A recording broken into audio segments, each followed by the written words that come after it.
Bismillahirrahmanirrahim. Assalamualaikum warahmatullahi wabarakatuh.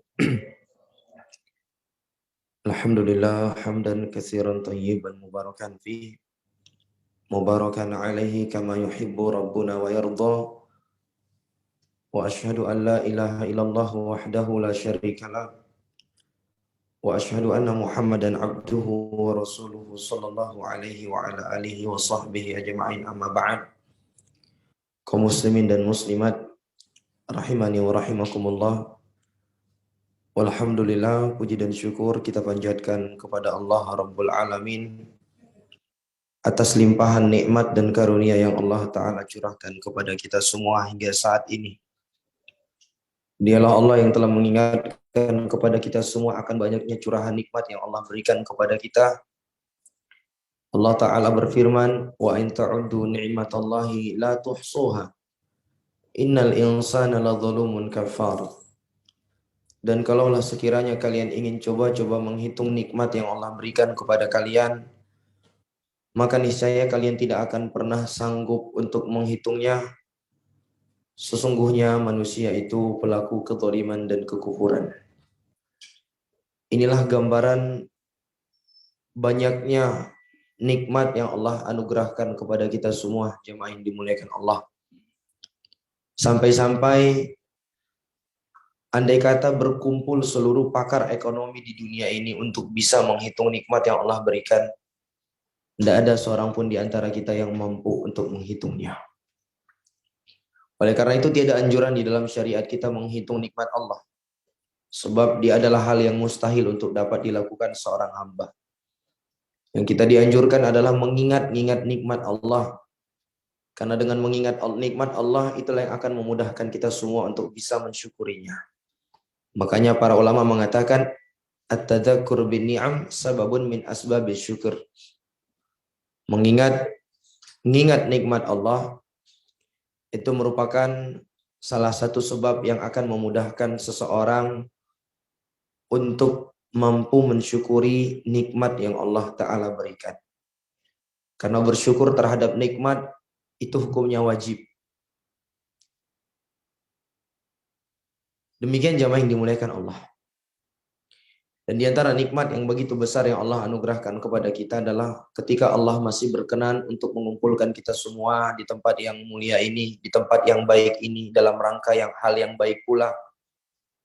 Kita semua berharap semoga pertemuan kita ini tanda kebaikan yang Allah Ta'ala inginkan untuk kita semua. Banyak orang-orang di kehidupan dunia ini yang mereka itu berkumpul dengan teman-teman mereka, berkumpul dengan saudara-saudara mereka, berkumpul dengan sanak famili mereka, tapi bukan dalam rangka melakukan ketaatan kepada Allah Azza wa Jalla. Ada di antara mereka yang berkumpul dalam rangka urusan bisnis, urusan pekerjaan.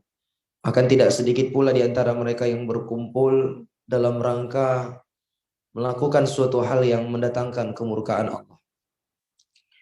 Adapun kita di pagi hari ini, alhamdulillah, insya Allah kita semua berkumpul di tempat ini dengan tujuan yang sama-sama berusaha memperbaiki diri kita menjadi hamba yang lebih baik lagi ibadahnya kepada Allah Azza wa Jalla. Dan Rasul Shallallahu Alaihi Wasallam pernah memberitahukan kepada kita bahwa ahabul baqa ilallah masajiduha.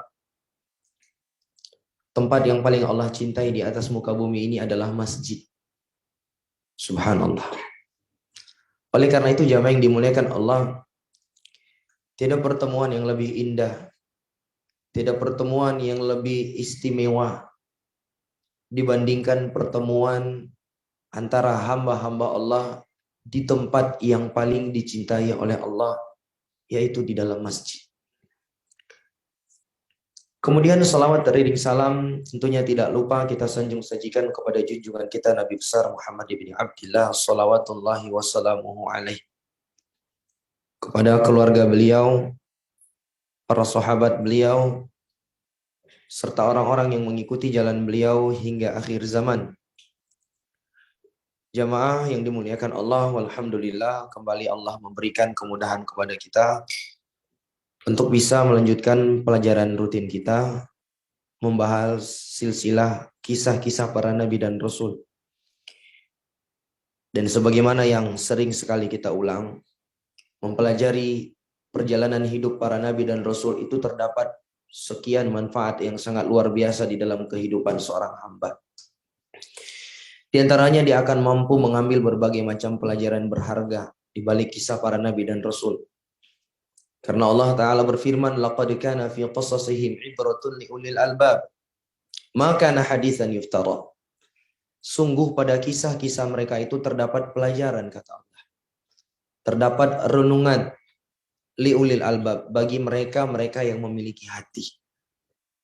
Jadi Allah Azza wa Jalla memastikan ketika kita mempelajari perjalanan hidup para nabi dan rasul, banyak sekali pelajaran indah yang bisa kita petik.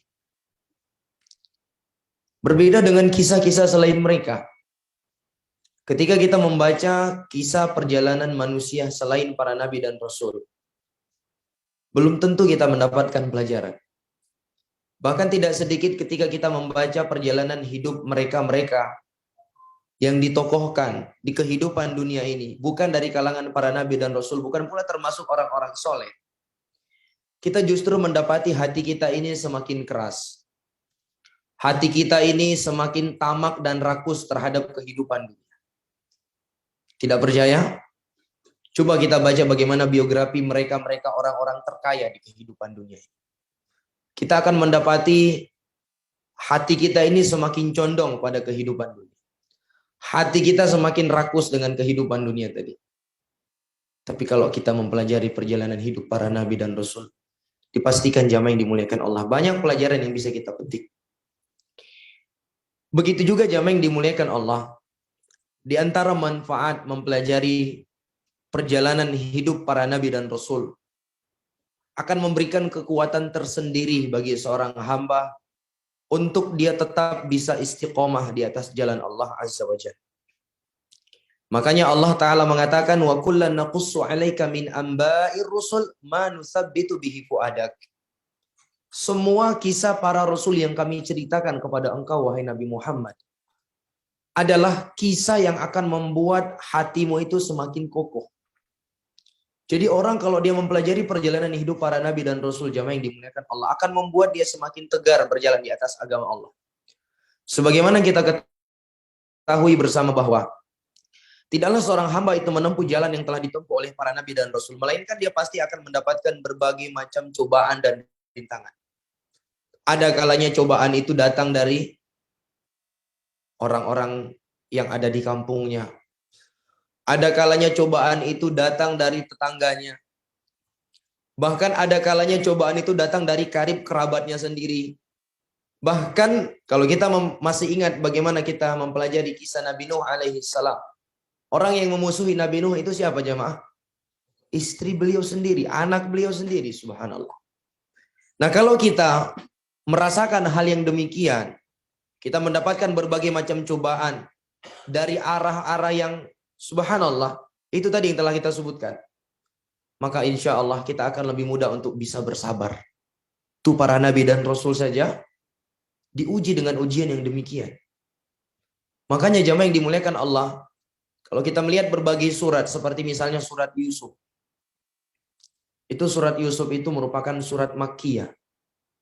Sebagaimana kita tahu surat di dalam Al-Quran itu dibagi para ulama menjadi dua. Ada surat Makkiyah, ada surat Madaniyah. Perbedaan yang paling mencoloknya adalah surat Makkiyah adalah surat yang turun ketika Nabi belum hijrah ke Madinah.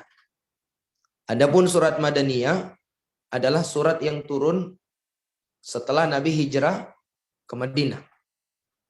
Iya kan? Dan kalau kita melihat perjalanan hidup Nabi kita SAW di fase Mekah, itu adalah fase-fase yang sangat kritis yang dialami oleh Nabi SAW. Bagaimana ujian demi ujian beliau dapatkan. Dan ujian itu bukan dari orang-orang jauh. Dari paman beliau sendiri, dari keluarga beliau sendiri, orang-orang kafir Quraisy. Subhanallah. Belum lagi setelah paman yang melindungi beliau meninggal, Abu Talib. Itu luar biasa jamaah yang dimuliakan Allah, ujian demi ujian dirasakan oleh baginda Nabi kita SAW. Lalu Allah turunkan surat Yusuf.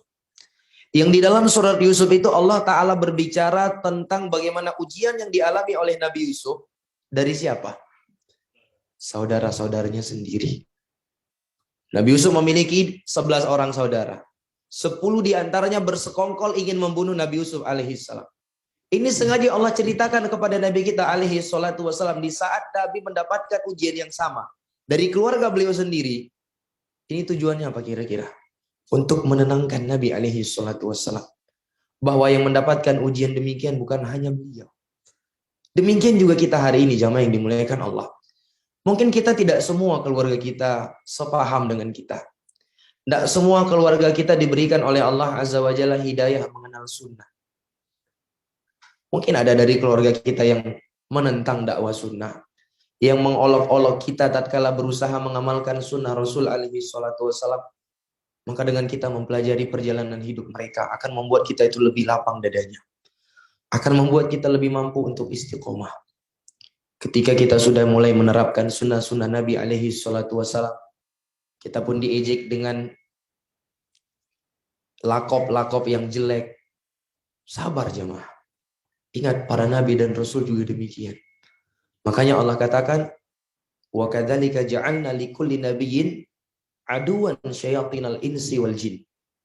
Demikianlah kami telah menjadikan untuk setiap para nabi itu ada musuh. Musuhnya syaitan dari kalangan jin dan syaitan dari kalangan manusia. Artinya tidaklah Allah mengutus nabi, melainkan Allah akan mengutus musuhnya. Dan musuhnya para nabi. Dan pengikut para nabi itu ada dua model. Syaitan dari kalangan jin yang gak kelihatan. Dan yang satunya lagi apa? Syaitan dari kalangan manusia. Subhanallah. Terkadang kita mampu melawan syaitan dari kalangan jin. Tapi ada kalanya telinga kita ini gak sabar mendengar cobaan-cobaan yang berasal dari syaitan dari kalangan manusia. Nah, dengan mempelajari kisah para nabi dan rasul ini jamaah, kita akan mendapatkan keteguhan hati bahwa bukan hanya kita yang merasakan demikian.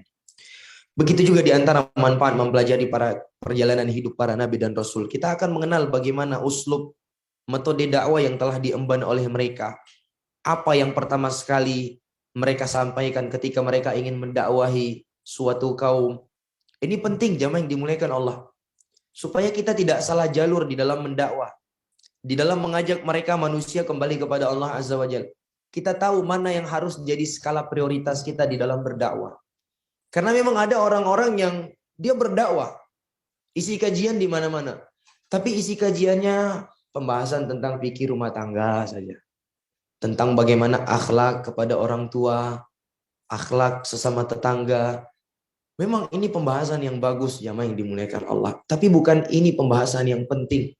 Apalagi di masyarakat awam yang masih banyak bergelimang dengan berbagai macam kesyirikan. Ini bukanlah pembahasan yang penting. Kalau hanya sekedar ini yang kita jadikan sebagai bahan dakwah kita. Mungkin kalau para nabi jadikan ini juga sebagai bahan dakwah.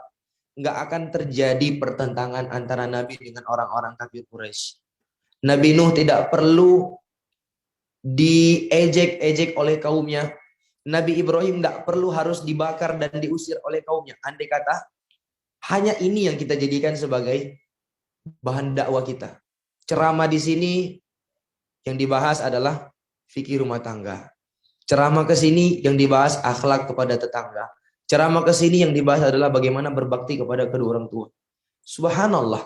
Jamaah yang dimuliakan Allah, sebaik apapun kita bermuamalah dengan pasangan kita, sebaik apapun kita beradab dengan tetangga kita, bagaimanapun bakti kita kepada kedua orang tua kita, kalau kita masih melakukan kesyirikan, apa yang terjadi jemaah? Itu nggak ada manfaatnya semua.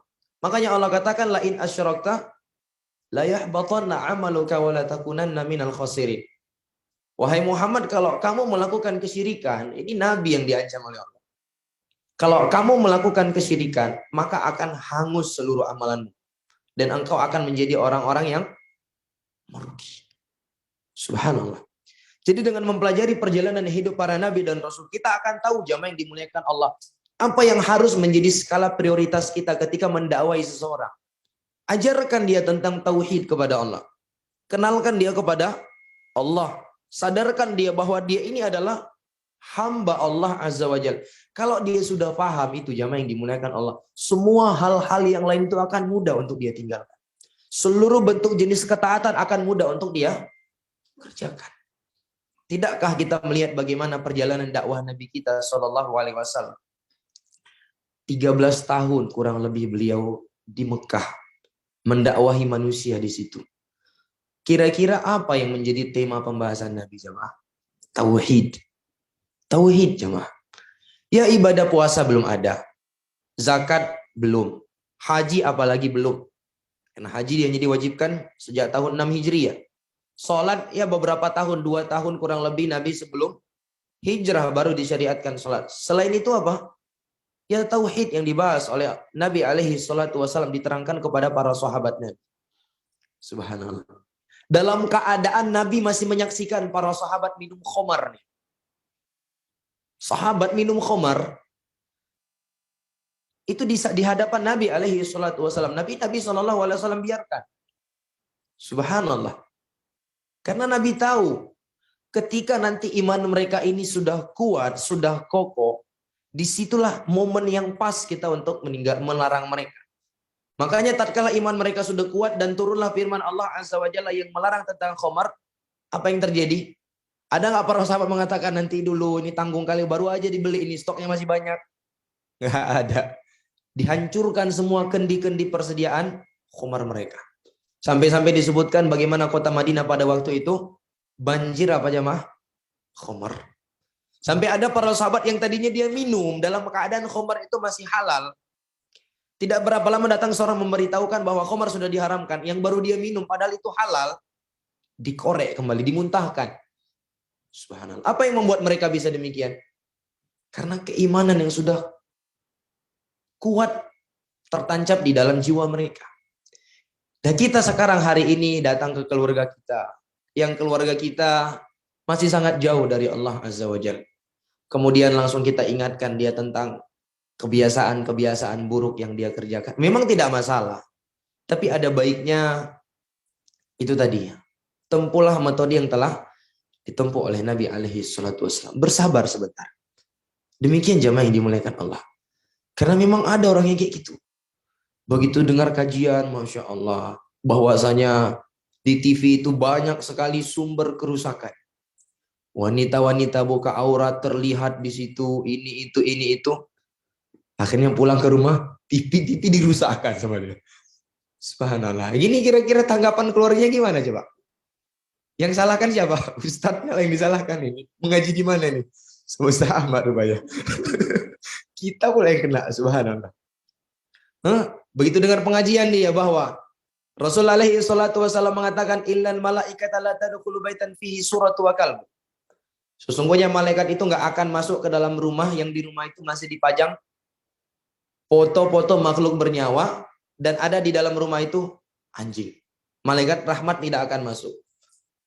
Begitu dengar kajian itu subhanallah. Pulang ke rumah yang pertama sekali dia keker masuk ke rumahnya itu apa? Foto diturunkan semua.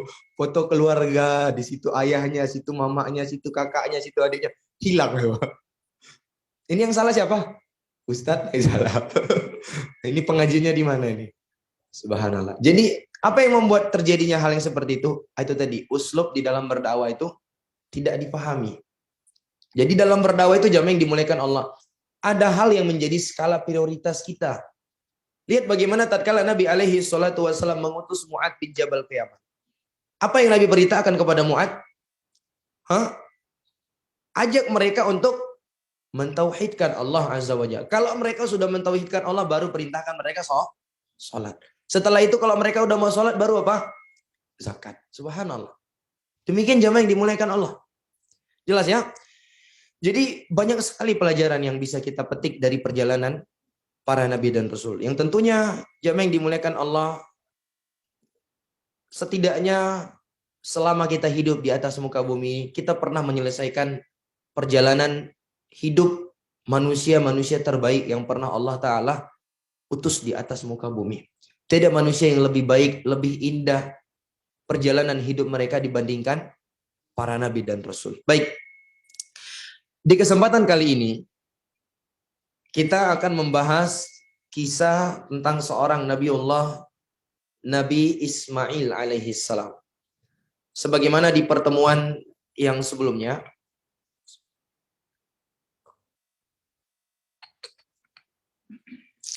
Kita telah menyelesaikan kisah tentang siapa? Ayah beliau, Nabi Ibrahim alaihissalam. Terkait Nabi Ismail, Allah Subhanahu wa taala menyebutkan sekian keutamaan yang dimiliki oleh Nabi Ismail alaihissalam. Di antaranya Allah Azza wa Jalla berfirman, "Wadhkur fil kitabi Ismail, innahu kana shadiqal wa'di wa kana rasulan nabiyya wa kana ya'muru ahlahu bis salati waz zakati wa kana 'inda rabbih mardiyya." Allah taala mengatakan, dan ceritakanlah wahai Nabi Muhammad kepada mereka kisah tentang Nabi Ismail yang termaktub di dalam Al-Qur'anul Karim. Di mana Nabi Ismail alaihi salam adalah shadiqal wa'd, orang yang selalu menepati janji. Wa kana rasulan nabiyya, dan dia adalah seorang rasul sekaligus nabi. Dan dia adalah orang yang senantiasa memerintahkan keluarganya untuk selalu menunaikan salat, menunaikan zakat. Wa kana 'inda rabbih mardiyah, dan dia adalah orang yang mendapatkan keridhaan di sisi Allah Azza wa Jalla. Di dalam ayat yang mulia ini, Allah menyebutkan beberapa pujian untuk Nabi Ismail alaihi salam. Yang pertama sekali Allah sebutkan adalah innahu kana shadiqal wa'd. Nabi Ismail itu adalah orang yang selalu menepati janji. Menepati janji itu jamaah yang dimuliakan Allah, ada akhlak yang sangat terpuji. Yang tidak semua di antara kita mampu untuk melakukannya. Demikian. Dan secara umum seluruh para nabi itu adalah orang-orang yang menepati janji. Tapi kenapa ini dikhususkan oleh Allah Azza wa Jalla untuk Nabi Ismail? Karena Nabi Ismail ini banyak sekali janji-janji yang memang beliau tepati. Banyak sekali.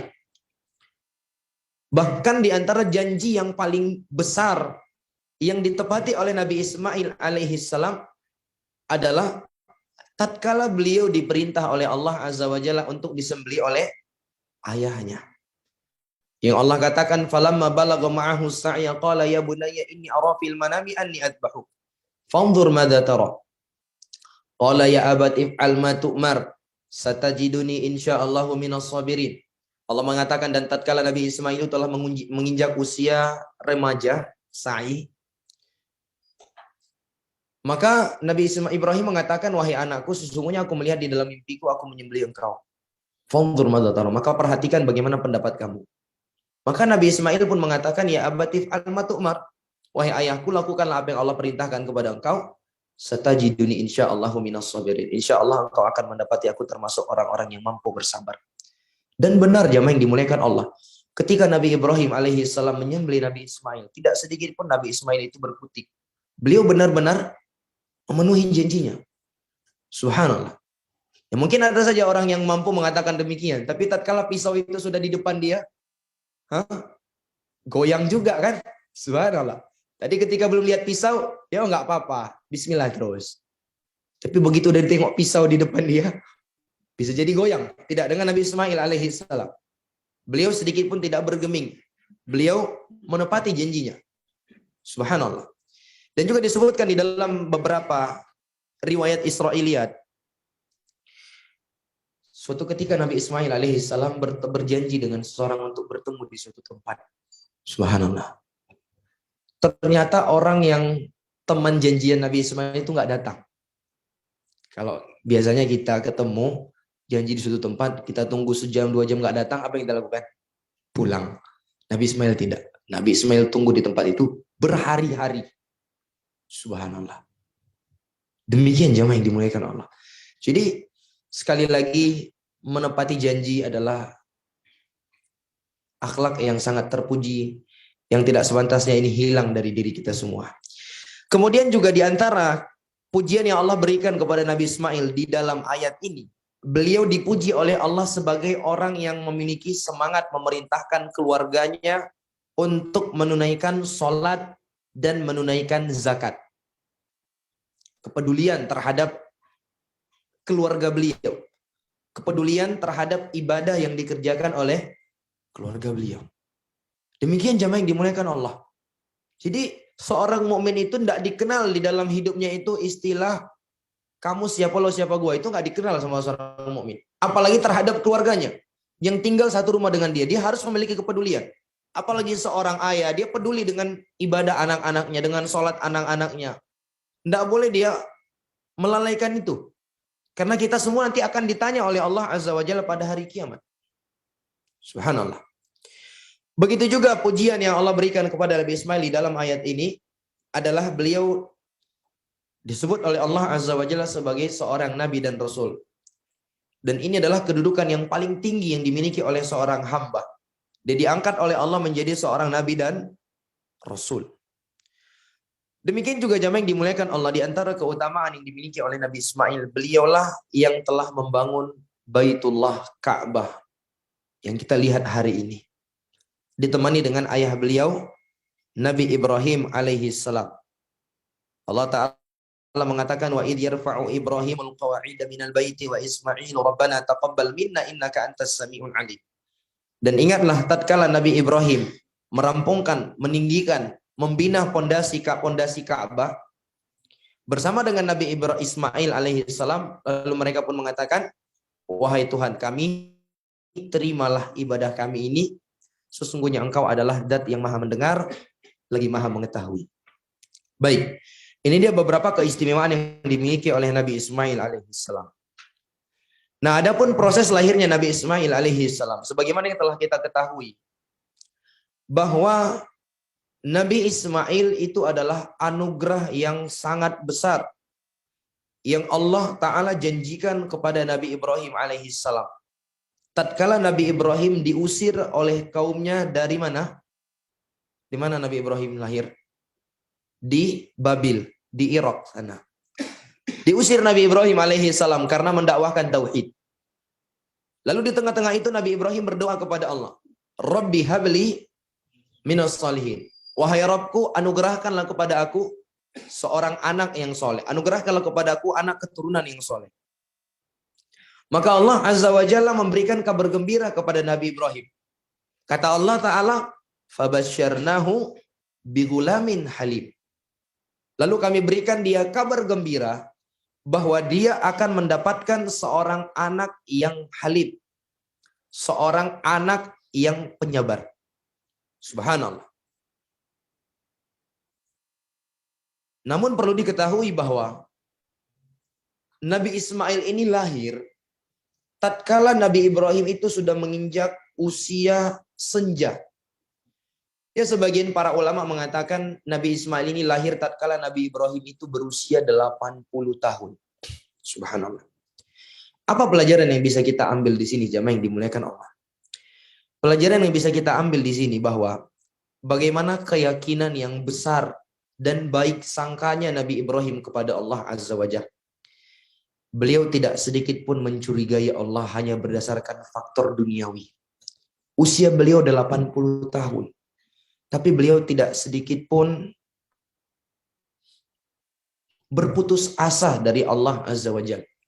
Beliau tetap yakin kepada Allah Subhanahu wa Ta'ala. Dan begitulah harusnya jamaah yang dimuliakan Allah seorang hamba itu. Dia tidak mencurigai Allah hanya berdasarkan faktor-faktor dunia. Contoh, dia ingin berangkat haji dan umroh misal. Tapi kalau melihat kondisi dia yang ekonominya kurang atau mungkin pas-pasan, mungkin ada kalanya terbesit di dalam hati kita, ini saya nggak mungkin berangkat haji. Nggak mungkin bisa pergi berangkat umroh. Iya nggak jemaah? Iya nggak? Iya, subhanallah. Ini kita sudah mencurigai Allah Azza wa Jalla. Secara tidak langsung kita nggak yakin dengan kemampuan Allah. Tidak dengan Nabi Ibrahim alaihissalam. Coba Nabi Ibrahim usianya 80 tahun. Orang kalau udah 80 tahun masih berharap nggak anak. Udah nggak yakin lagi, nggak mungkin ini punya anak. Kan demikian ya. Tidak dengan Nabi Ibrahim alaihissalam. Beliau yakin kepada Allah Azza wa Jalla. Begitu juga ketika Allah Azza wa Jalla menceritakan tentang hambanya Zakaria. Apa kata beliau? Walam akum bidu'aika rabbi syaqiyya. Tapi aku nggak pernah kecewa di dalam berdoa kepada Engkau ya Allah. Padahal sebelumnya Nabi Zakaria sudah mengatakan wasta'ala ra'su syaiba. Rambutnya itu sudah memutih penuh dengan ubat. Subhanallah. Wahanal atmu minni. Tulang-tulangnya itu sudah melemah. Tapi tatkala beliau minta anak keturunan kepada Allah, beliau mengatakan, aku nggak pernah kecewa ketika berdoa kepada Engkau ya Allah. Demikianlah kita harusnya jamaah yang dimuliakan Allah. Harus optimis. Karena Allah menyebutkan dalam sebuah hadis qudsi riwayat Imam Muslim. Apa kata Allah Ta'ala? Ana inda dhanni abdi bi. Aku itu sesuai dengan prasangka hambaku terhadapku. Kalau hambaku berprasangka baik, maka dia akan mendapatkan kebaikan. Kalau dia berprasangka buruk, dia akan mendapatkan sesuai dengan apa yang dia prasangka. Subhanallah. Jadi seorang mukmin itu hendaklah dia mengedepankan baik sangka dia kepada Allah Azza wa Jalla. Sekali lagi, dia nggak boleh mencurigai Allah hanya berdasarkan faktor-faktor duniawi. Ya, seperti itu tadi kita bilang. Saya nggak mungkin ini, saya nggak mungkin itu. Contoh lain, kita sudah berusia, mungkin banyak bapak-bapak yang sudah berusia lanjut. Ketika mendengar pengajian yang menjelaskan tentang bagaimana keutamaan besar menghafal Al-Quranul Karim, atau sebagian kita yang belum bisa membaca Al-Quran dengan lancar, dia putus asa. Ini sudah tua. Gimana mau bisa menghafal Al-Quran? Memori sudah full. Kemampuan juga tidak seperti dahulu ketika masih muda. Iya enggak? Ini kan sering terbesit di benak kita. Sehingga kita berprasangka bahwa menghafal Al-Quran itu tugas yang masih muda-muda aja. Kita yang tua-tua ini udah enggak lagi. Cukup anak-anak kita aja lah, kita nggak usah. Kita hadir kajian aja udah alhamdulillah. Subhanallah. Kalau Anda tidak salah, Syekh Abdul Muhsin Al-Abbad, Syekh Abdul Muhsin Al-Abbad, ayahnya Syekh Abdul Razak. Pernah dengar Syekh Abdul Razak? Beliaunya sering datang ke Indonesia ini. Syekh Abdul Muhsin Al-Abbad itu adalah salah satu pengajar tertua yang ada di Masjid Nabawi. Beliau pernah ditanya tentang apakah orang yang lanjut usia itu masih bisa menghafal Al-Quran. Apa kata beliau? Iya, masih sangat mungkin. Dan termasuk diantaranya saya. Saya berhasil menyelesaikan Al-Quran itu di usia 50 tahun. Subhanallah, 50 tahun. Subhanallah. Kamu tadi berapa sih? Sampai 40 belum ya? Udah. 50 belum ya? 40 adalah ya? Masih ada 10 tahun lagi. Subhanallah. Demikian jamaah yang dimuliakan Allah. Artinya begitulah seorang hamba itu. Itulah membedakan antara seorang muslim dengan selainnya. Yang membedakan antara kita dengan orang-orang yang tidak kenal dengan Allah. Kita itu jamaah yang dimuliakan Allah. Selemah apapun kita, sefakir apapun kita, seterpuruk apapun kondisi kita, kita punya tempat bersandar. Kita punya tempat bersandar zat yang maha kuat lagi maha mampu melakukan segalanya. Itu yang membedakan kita dengan orang-orang selain kita yang tidak mengenal Allah Azza wa Jalla.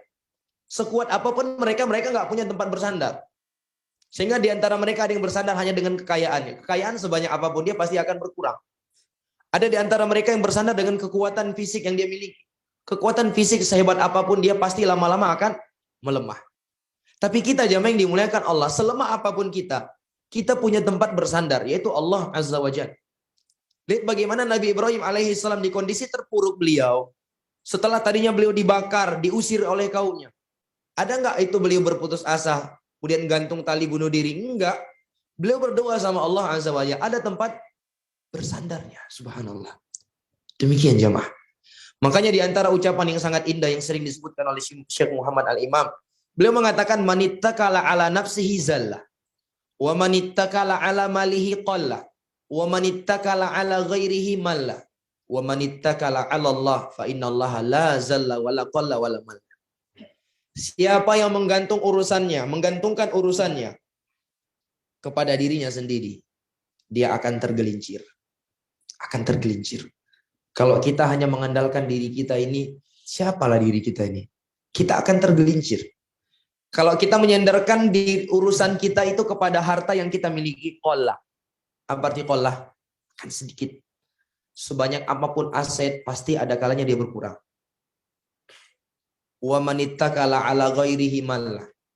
Begitu juga kalau kita bersandarnya ke orang lain, baik itu ke keluarga kita, ke teman-teman kita, mallah. Apa arti mallah? Bosan, jenuh. Itu yang akan kita dapatkan. Nggak percaya, coba aja. Nyandar ke orang lain. Kalau enggak dia yang bosan, kita yang bosan. Tapi biasanya orang itu yang bosan. Iya enggak? Ini begitu tengok kita dari jauh, waduh, ini udah pasti mau minjam ini. Hah? Dia cari alasan untuk bisa pergi dari tempat itu. Karena dia tahu ini kalau datang ini ujung-ujungnya pengeluaran. Bosan ya, Pak. Tapi siapa yang bersandar kepada Allah tidak akan pernah tergelincir dia. Apa yang ada di tangan Allah tidak akan pernah berkurang. Dan Allah tidak akan pernah jenuh kepada hamba-hambanya. Akan pernah jenuh, jemaah. Sebanyak apapun kita meminta sama Allah, sebesar apapun permintaan kita, Allah itu nggak pernah jenuh mendengarkan doa kita. Berbeda dengan orang tua kita. Coba orang tua kita sebaik apapun dia, coba aja setiap 5 menit kita minta. Coba. Sebaik apapun orang tua kita, bapak kita, ibu kita, coba mintanya setiap 5 menit. Hah? Kok minta-minta aja? Pasti itu yang keluar. Kok minta-minta aja? Subhanallah. Tapi coba sama Allah. Jangankan setiap 5 menit. Tiap detik kita minta sama Allah. Di saat itulah Allah semakin cinta kepada kita. Wa qala rabbukum ud'uni astajib lakum. Allah katakan, berdoalah kalian kepadaku, aku akan kabulkan semuanya. Subhanallah. Wa idza sa'alaka ibadi anni fa inni qarib ujibu da'watad da'i idza da'an. Kalau hamba-hambaku bertanya kepada engkau wahai Nabi Muhammad tentang aku, bilang aku itu dekat. Ujibu da'watad da'i idza da'an. Di mana aku mengabulkan setiap doa orang yang berdoa kepada aku. Bayangkan di dunia ini, jumlah kaum muslimin yang berdoa sama Allah itu miliaran. Pernah nggak Allah bosan? Tidak, jemaah. Subhanallah. Jadi seorang muslim itu dia punya tempat bersandar, jemaah. Baik. Nah, sebagaimana juga telah kita ketahui bahwa setelah diusir dari Babil, Nabi Ibrahim alaihi salam itu pindah ke Haran, salah satu tempat yang ada di Syam. Dan di Haranlah Nabi Ibrahim mendakwahi kaum yang menyembah benda-benda langit. Dan di Haran itulah beliau bertemu dengan istri beliau, siapa? Sarah. Akhirnya beliau menikah dengan Sarah. Setelah Nabi Ibrahim merasa dakwah beliau juga tidak diterima di Haran, maka beliau pindah ke Palestina.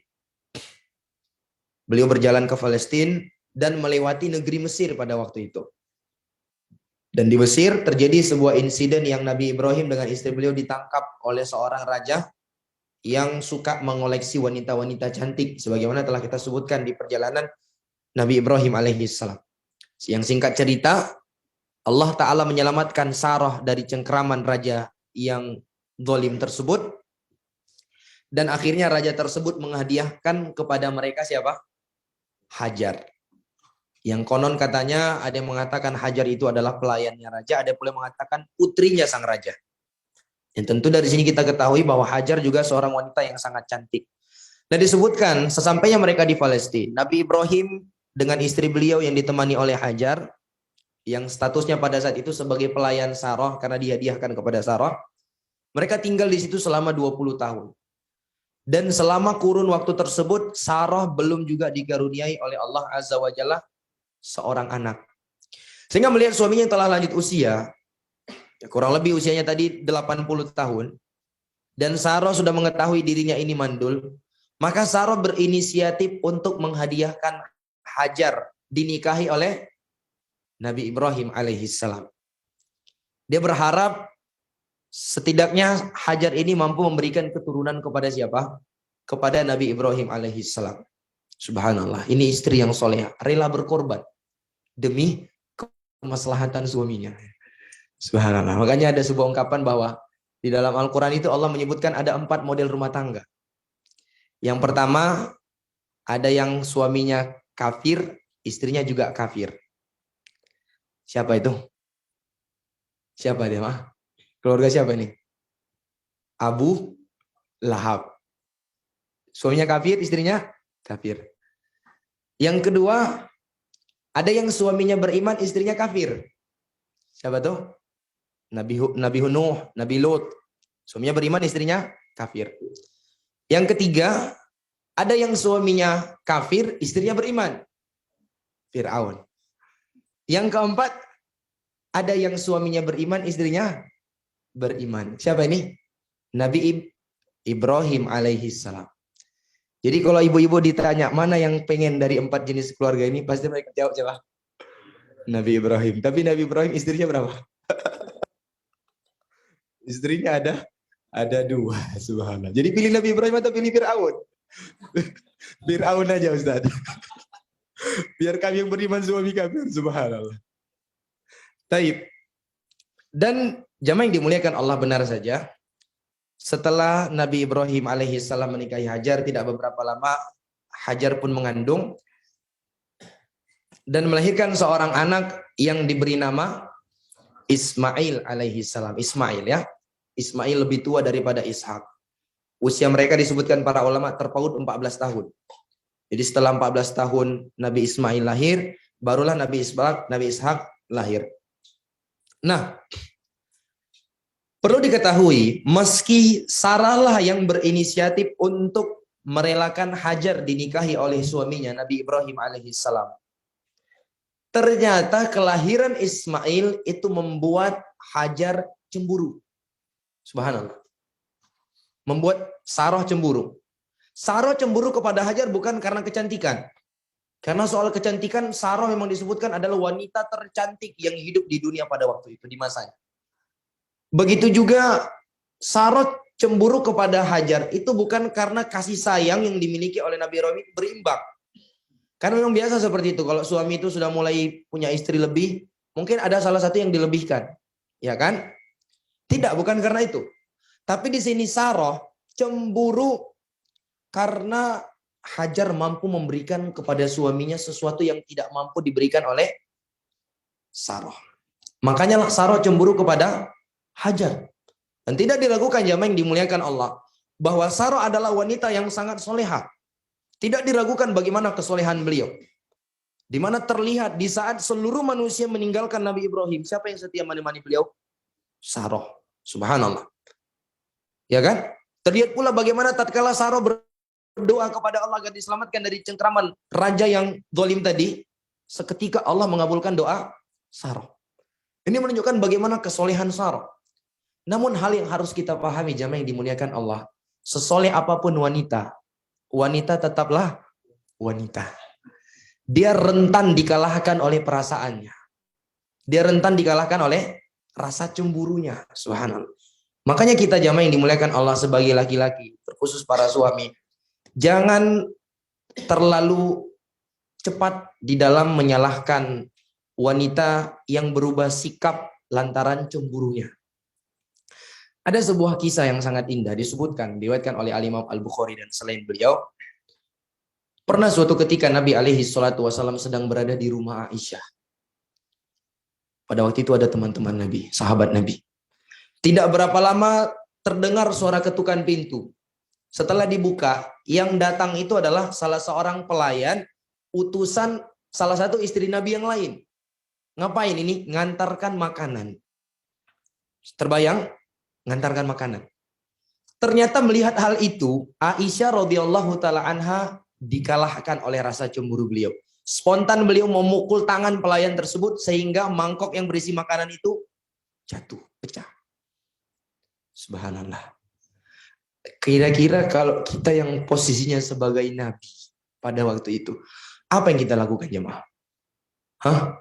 Ini di hadapan sahabat kita ini loh. Kita sedang, teman-teman kita bertamu nih. Istri kita bersikap demikian. Hah? Subhanallah. Nggak sanggup kita bilang lagi. Subhanallah. Semoga Allah memberikan kepada kita semua kesabaran menghadapi istri-istri kita. Subhanallah. Tidak dengan Nabi jemaah. Sikap Nabi itu tidak seperti yang kita bayangkan. Beliau segera memunguti sisa makanan yang masih bisa dimakan pada waktu itu. Beliau tahan pelayan itu untuk tidak pergi dan beliau segera ambil mangkok yang baru sebagai gantinya untuk ucapan terima kasih. Melihat hal tersebut para sahabat heran melihat Nabi. Apa kata Nabi alaihi salatu wasallam? Gharat umukum. Mama kalian sedang cemburu tuh. Subhanallah. Cuma itu yang diucapkan oleh Nabi. Gharat ummukum. Mama kalian sedang cemburu. Wajar-wajar saja. Subhanallah. Demikian jamaah yang dimuliakan Allah. Sesoleha apapun wanita itu, mereka tetaplah wanita. Makanya ketika mengomentari hadis ini, Al-Imam Al-Hafidz Ibnu Hajar mengatakan, qal wa fihi isyaratun ila adami mu'akhadatil ghaira bima yasduru minha li'annaha fi tilkal halati yakunu aqluha mahjuban bi syiddatil ghadabi alladhi atharathu al-ghaira. Wa qad akhraja Abu Ya'la bi sanadin la ba'sa bihi an Aisyah marfu'an anna al-ghaira'a la tubsiru asfal wadi min a'laha. Di sini kata beliau, para ulama mengatakan bahwa hadis ini mengajarkan kepada kita agar tidak mudah menyalahkan wanita yang melakukan kesalahan ketika cemburu. Kenapa? Karena pada waktu itu akalnya itu sedang tertutupi oleh api cemburu yang sangat hebat yang dialami dia. Jadi wanita itu kalau sudah cemburu, akalnya itu tertutup. Dia nggak mampu berpikir jernih. Sebagaimana tatkala kita sedang marah. Ada kalanya akal kita nggak bisa berpikir jernih. Demikian juga wanita yang cemburu. Oleh karena itu diriwayatkan dengan Imam Abu Ya'la dengan sanad yang bagus secara marfu, artinya disandarkan kepada Nabi, di mana Nabi mengatakan annal ghaira la tubsiru asfalal wadi min a'laha. Wanita yang cemburu itu tidak bisa membedakan mana bagian bawah suatu bukit dengan atasnya. Bayangkan itu bukit atas sama bawahnya dia nggak bisa bedakan yang mana atas yang mana bawah. Itu kalau wanita sudah cemburu jamaah. Subhanallah. Jadi kita harus benar-benar paham kondisi yang demikian. Wanita itu tetaplah wanita. Ya kan? Apalagi memang sudah tabiat dasar wanita demikian ya, Mah. Dan juga yang harus kita pahami, wanita itu kalau cemburu itu tandanya dia sayang kepada kita. Jadi ketika istri suka nanya-nanya, "Bang dari mana, Bang? Ini, Bang, siapa aja temannya, Bang? Apa sih yang lakukan?" Jangan cepat-cepat marah, jamaah yang dimuliakan Allah. Dia melakukan demikian karena dia sayang kepada suaminya. Ya, semoga ini nggak didengar sama ibu-ibu ya. Saya kalau dengar ini itu jadikan alasan ini karena sayang ini. Subhanallah. Jadi disebutkan saking besarnya kecemburuan Sarah, dia sampai bersumpah untuk melukai 3 bagian tubuh yang ada pada Hajar. Nah, untuk menjalankan sumpah tersebut, maka Nabi Ibrahim pun mengusulkan jalan tengah supaya dia nggak melanggar sumpahnya. Tetap dia menjalankan sumpahnya, tapi dengan cara dia melukai telinganya, dengan artinya dia menindiknya, dipasangkan anting-anting. Kemudian menyunat Hajar. Dan subhanallah, setelah dilakukannya sumpahnya, Hajar pada waktu itu dipakaikan anting-anting, ternyata Hajar terlihat semakin cantik. Sehingga membuat Sarah semakin cemburu. Nah, ketika cemburunya Sarah itu sudah mencapai puncaknya, maka Allah Azza wa Jalla pun mewahyukan kepada Nabi Ibrahim alaihissalam untuk mengasingkan Hajar dengan Ismail. Itulah dia asal muasal nanti kenapa Nabi Ibrahim membawa Hajar dengan Ismail ke kota Mekah. Demikian jamaah yang dimuliakan Allah. Dan kisah kepergian mereka ini disebutkan dalam hadis yang sangat panjang. Jadi diceritakan oleh Abdullah bin Abbas yang diriwayatkan oleh Al-Imam Al-Bukhari. Dan disebutkan oleh Abdullah bin Abbas, awwala man takhadha nisa'ul mintaq min qibali ummi Ismail. Ittakhadat mintaqan litu'affiya atharaha 'ala Sarah. Thumma ja'a biha Ibrahim bibnihi wa bibniha Ismail wa hiya turdi'u. Disebutkan bahwa wanita yang pertama sekali menggunakan ikat pinggang adalah ibunya Nabi Ismail, Hajar.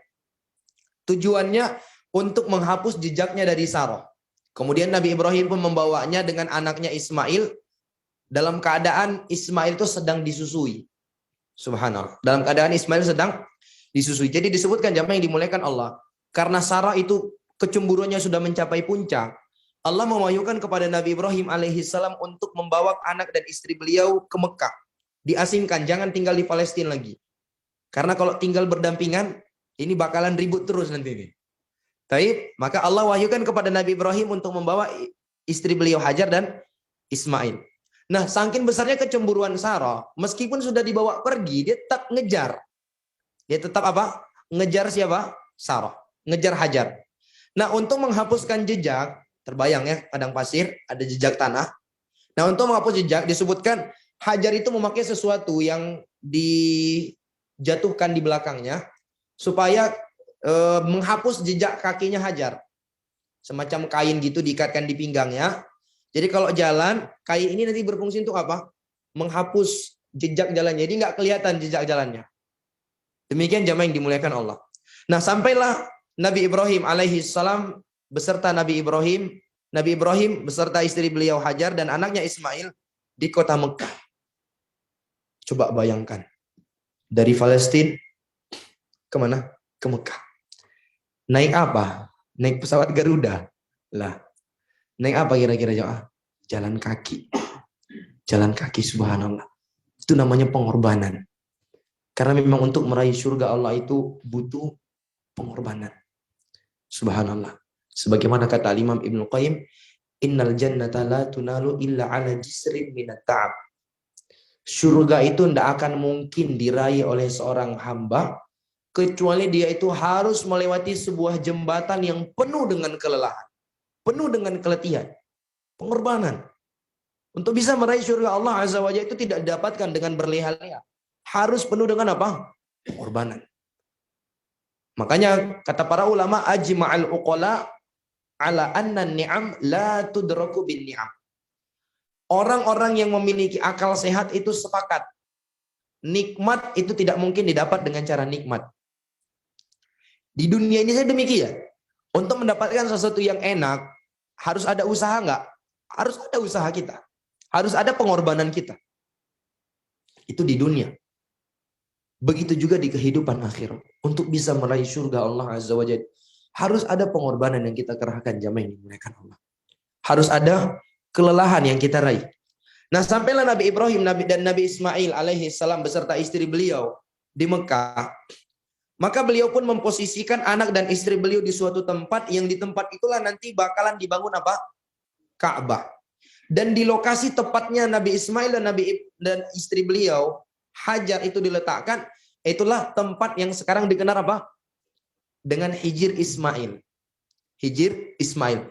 Lokasinya Nabi Ismail tatkala ditinggalkan oleh ayah beliau. Bagaimana kondisi Mekah pada waktu itu, jamaah yang dimuliakan Allah? Apakah kondisi Mekah pada waktu itu seperti Mekah yang kita lihat sekarang ini? Banyak hotel bintang 5, subhanallah, mau minum air zam-zam bebas. Nah, Allah Subhanahu wa taala mengabadikan ucapan Nabi Ibrahim tatkala beliau sampai di kota Mekah mengantarkan istri dan anak beliau. Allah sebutkan di dalam surat Ibrahim, Allah katakan, inni askantu min dzurriyyati biwadin ghairi dzi zar'in inda baitikal muharram. Ya Allah, sesungguhnya aku menempatkan sebagian dari anak keturunanku di sebuah lembah yang sangat tandus, yang tidak ada satu tumbuhan yang hidup di situ, yang itu berada inda baitikal muharram, di sisi rumah engkau yang terhormat dan mulia, ya Allah. Jadi terbayangkan jamaah yang dimuliakan Allah, bagaimana kondisi kota Mekah pada waktu. Tidak ada seorang pun yang tinggal di situ. Tidak ada satu tanaman pun yang tumbuh di situ. Subhanallah. Padang yang begitu tandus. Makanya disebutkan oleh Abdullah bin Abbas, beliau mengatakan setelah meletakkan Nabi Ibrahim, Nabi Ismail dan istri beliau, "Tsumma qafa Ibrahim muntaliqa, fatabi'athu ummu Ismail faqalat ya Ibrahim, aina tadhhab wa tatrukuna bihadzal wadi alladhi laysa fihi insun wala syai'." Faqala lahu dzalika miraran wa ja'ala la yaltafitu ilaiha. Setelah Nabi Ibrahim alaihissalam menempatkan mereka, beliau pun beranjak pergi meninggalkan mereka berdua. Coba bayangkan, di perjalanan yang begitu jauh, begitu sampai, tidak ada seorang pun manusia yang tinggal di situ. Dalam keadaan Nabi Ismail tadi sedang disusui, Nabi Ibrahim pergi meninggalkan mereka. Melihat Nabi Ibrahim, suaminya yang pergi meninggalkan mereka, maka wajar saja Hajar pun memanggil dan mengatakan, ya Ibrahim, aina tadhhab wa tatruku nabi hadzal wadi. Wahai Ibrahim, hendak kemana engkau pergi? Kenapa engkau tega meninggalkan kami di lembah ini? Alladzi laisa fihi insun wala syai', yang tidak ada seorang pun yang tinggal di sini, tidak pula ada apa-apa. Dan beliau itu ucapkan berkali-kali. Wa ja'ala la yaltafitu ilaiha. Tetapi Nabi Ibrahim alaihissalam yang mendengarkan itu tidak menoleh sedikit pun kepada Hajar. Bukan karena Nabi Ibrahim alaihissalam itu tidak peduli dengan anak dan istri beliau. Bukan, jamaah yang dimuliakan Allah. Tapi karena memang itu adalah wahyu dari Allah Azza wa Jalla, perintah dari Allah. Terus jamaah, terlihat bagaimana kesedihan yang begitu besar dirasakan oleh Hajar. Sudah beliau terpaksa terusir dari rumah suaminya lantaran kecemburuan istri pertama. Tercampak ke tempat yang begitu jauh yang gak ada sesuatu apapun. Ditinggalkan. Dan ditinggalkannya gitu aja. Biasanya kan kalau ditinggalkan dikasihlah rayuan-rayuan maut sikit. Dikasih untuk menenangkan. Sini nggak apa-apa deh, nanti abang datang tiap malam sini. Kan demikian biasanya untuk menenangkan. Tapi ini begitu sampai di situ, Nabi Ibrahim langsung tinggal. Begitu dipanggil nggak menoleh sedikit pun. Subhanallah. Perjuangan yang begitu besar yang dirasakan oleh Hajar. Jadi kalau kita melihat mereka hari ini yang ditinggikan derajatnya oleh Allah. Dari kalangan para nabi dan rasul, orang-orang soleh dari kalangan para sahabat Nabi. Begitu nikmatnya mereka mendapatkan kenikmatan di dalam surga. Jangan pikir jamaah yang dimuliakan Allah, mereka mendapatkan hal itu hanya dengan mereka santai-santai. Enggak. Mereka dapatkan itu setelah melalui proses yang begitu sulit. Ujian demi ujian mereka rasakan. Subhanallah. Sampai pada akhirnya Hajar pun bertanya kepada Nabi Ibrahim alaihissalam. Dia mengatakan, apakah Tuhanmu yang memerintahkan engkau demikian? Ini pertanyaan muncul karena apa? Karena keimanan yang dimiliki oleh Hajar. Maka Nabi Ibrahim pun menjawab, iya. Robku yang memerintahkan aku demikian, dalam keadaan Nabi Ibrahim tetap tidak berpaling. Sebagian dijelaskan kenapa Nabi Ibrahim tidak berpaling. Karena coba bayangkan kondisi Nabi Ibrahim pada waktu itu. Kita ingin pergi safar 1 bulan saja, meninggalkan anak dan istri kita, apalagi anak baru lahir. Satu-satunya anak pertama yang kita miliki baru lahir. Sudah kita nanti puluhan tahun. Sedih nggak kita jemaah? Setegar apapun kita pasti ada kalanya kita nangis. Ninggalin istri sama anak.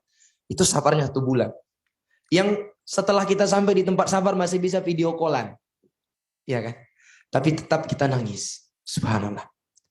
Jadi Nabi Ibrahim tidak melihat ke belakang. Bisa jadi di antara sebabnya. Beliau khawatir tatkala beliau melihat ke belakang.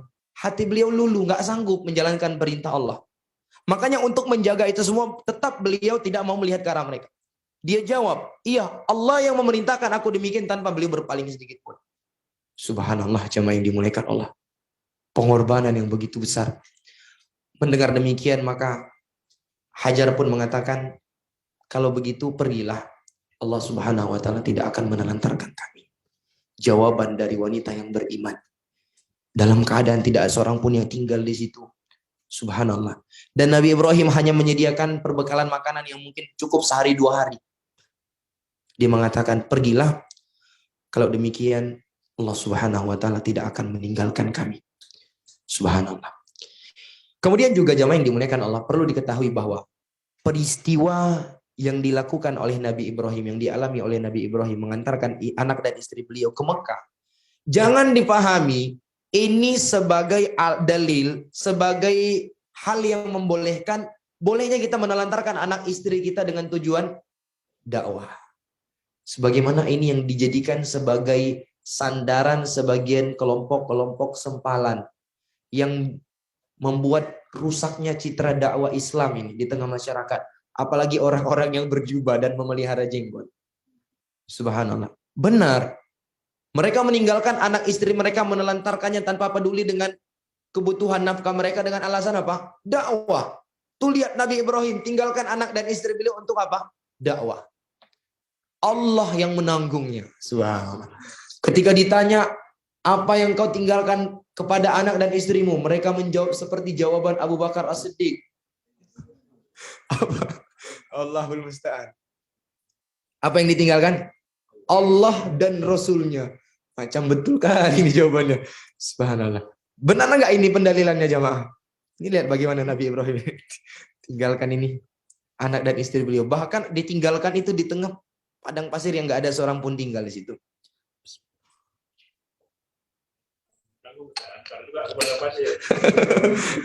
Subhanallah. Jadi ini adalah pendalilan yang sangat salah jamaah. Kenapa? Karena perintah ini kalau kita melihat ini secara spesifik memang hanya Allah peruntukkan kepada siapa? Nabi Ibrahim alaihissalam. Sampai-sampai lokasinya juga ditentukan oleh Allah Azza wa Jalla. Iya kan? Di Hijr Ismail ditentukan oleh Allah Azza wa Jalla. Jadi jangan samakan diri Anda dengan Nabi Ibrahim alaihissalam. Terlebih lagi khusus syariat kita. Allah sudah menyebutkan di dalam Al-Quran. Qu anfusakum wa ahlikum dulu kata Allah. Nara. Jaga diri kalian dan keluarga kalian dari api neraka. Gimana kita ingin berdakwah ke luar kota, berdakwah ke luar negeri, dalam keadaan keluarga kita terlantar. Keluarga kita masih meninggalkan sholat. Subhanallah. Demikian jamaah yang dimuliakan Allah. Dan tidak seorang pun para ulama yang memahami demikian. Ya enggak? Tidak ada dikenal Abu Bakar As-Siddiq pergi meninggalkan anak istri beliau untuk pergi khuruj. 3 hari, 40 hari, 4 bulan.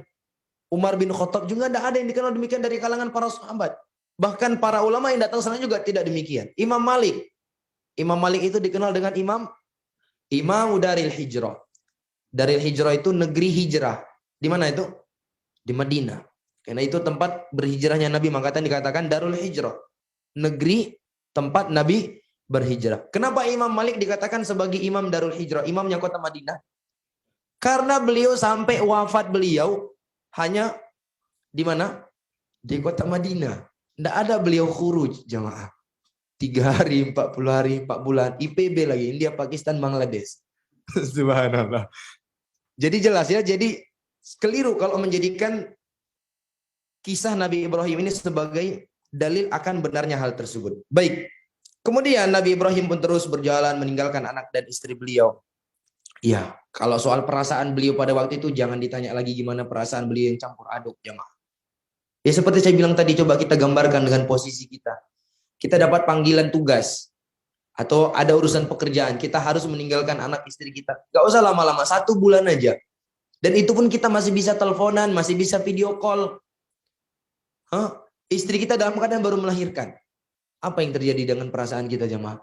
Demi Allah, pasti kita semua akan sedih. Gak sanggup kita, jemaah.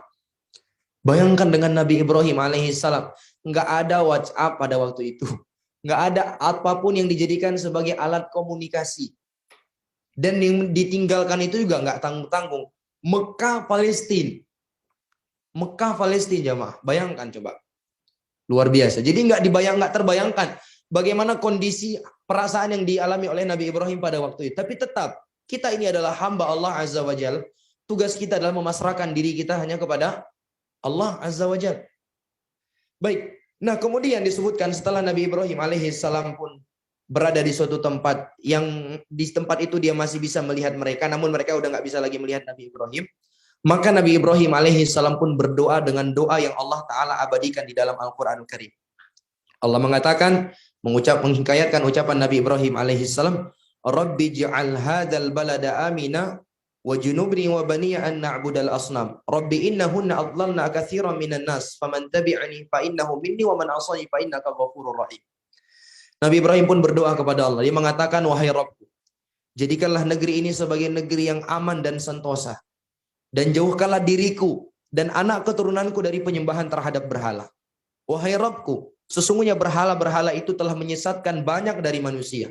Maka barang siapa saja yang mengikuti aku, maka dia termasuk dari golonganku. Dan siapa saja yang bermaksiat kepada aku, sesungguhnya engkau adalah Dat yang maha pengampun lagi maha penyayang. Kemudian Nabi Ibrahim juga melanjutkan doanya. Dia mengatakan, Rabbana inni askantu min dzurriyyati biwadin ghairi dzi zar'in 'inda baitikal muharrami rabbana liuqimus shalah. Faj'al af'idatan minan nasi tahwi ilaihim warzuqhum minas tsamarati la'allahum yashkurun. Allah mengatakan, wahai Rabb kami, sesungguhnya aku telah menempatkan sebagian dari anak keturunanku di sebuah lembah yang sangat tandus, yang tidak ada tanaman yang tumbuh di tempat tersebut, yang tempat tersebut berada di sisi rumah engkau yang terhormat. Wahai Rabbku, yang demikian itu, agar mereka menegakkan sholat, maka jadikanlah hati-hati manusia itu condong kepada mereka.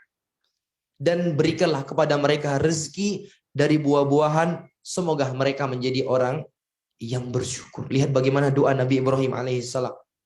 Beliau menceritakan kondisi beliau kepada Allah Azza wa Jalla. Baru setelah itu beliau berdoa. Di antara doa beliau adalah beliau mengatakan, jadikanlah hati-hati manusia condong kepada mereka. Secara umum kata para ulama adalah kepada mereka itu keturunan beliau dan kepada orang-orang yang tinggal di situ. Makanya lah kita dapati memang hati seorang muslim itu pasti rindu untuk bisa ke sana, jamaah yang dimuliakan Allah. Meskipun kita sudah mungkin berkali-kali pergi ke sana, tetap juga rindu. Ini berkat doa siapa? Nabi Ibrahim. Warzuqhum minas tsamarat, dan berikanlah kepada mereka rezeki dari buah-buahan. Makanya subhanallah, bagi yang sudah pergi sana itu, dia akan melihat buah-buahan yang luar biasa banyaknya di sana, jamaah. Bahkan ada buah-buahan yang di sana itu ada, di tempat kita nggak ada. Padahal kalau melihat suburnya, suburan mana? Tempat kita atau mereka? Jauh beda lah. Padang pasir itu.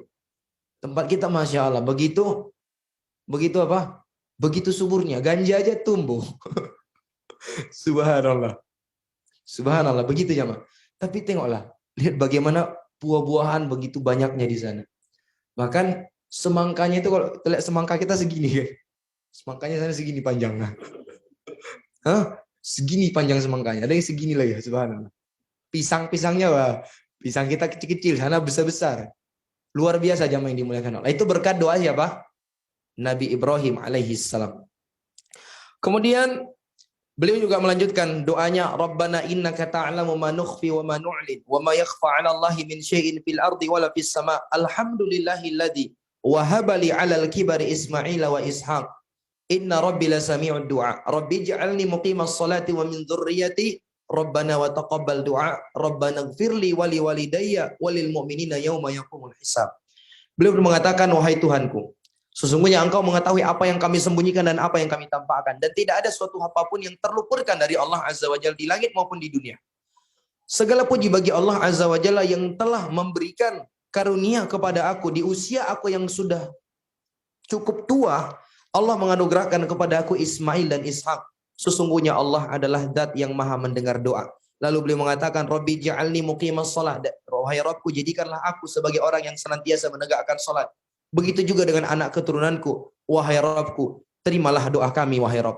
Kemudian beliau mengatakan, wahai Rabbku, berikanlah ampunan kepada aku dan kepada kedua orang tuaku dan juga kepada orang-orang yang beriman. Yauma yaqumul hisab. Hari di mana ditegakkannya hari perhitungan. Jadi di dalam doa ini jamaah yang dimuliakan Allah, banyak sekali pelajaran indah yang bisa kita petik. Bagaimana seorang hamba untuk bisa menjadi hamba yang senantiasa menjalankan perintah Allah. Di antara sebab yang bisa mendatangkan kemudahan bagi hamba tersebut adalah berdoa kepada Allah. Mungkin kalau kita masih berat mengerjakan sholat, masih berat melakukan kewajiban-kewajiban yang lainnya, berdoa sama Allah Azza wa Jalla. Nabi Ibrahim saja berdoa sama Allah Azza wa Jalla. Makanya kalau kita merasakan adanya rasa berat kita untuk bisa menghadiri pengajian, apakah itu karena kita disibukkan dengan pekerjaan, kesehatan, atau yang lain sebagainya, solusinya apa jemaah? Banyak-banyak doa sama Allah Subhanahu wa taala. Ya Allah, mudahkanlah hamba untuk selalu bisa menghadiri pengajian. Demikian jemaah. Nabi Ibrahim saja berdoa sama Allah supaya dijadikan sebagai orang yang senantiasa menegakkan sholat. Di sini juga kita bisa ambil pelajaran bahwa seseorang itu disyariatkan untuk terlebih dahulu mendoakan dirinya baru orang lain. Lihat bagaimana Nabi Ibrahim ketika berdoa, Rabbana firli wali walidayya walil mu'minina yauma yaqumul hisab. Ya Allah, berikan ampunan kepada aku, kepada kedua orang tuaku, dan kepada seluruh orang-orang yang beriman. Jadi kalau kita mau berdoa, doa siapa duluan jemaah? Doa diri sendiri.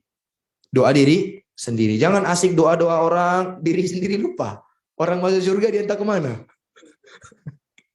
Subhanallah. Jadi doa diri sendiri, baru setelah itu doakan orang lain. Mencakup orang tua kita, keluarga kita, karib kerabat kita, teman-teman kita.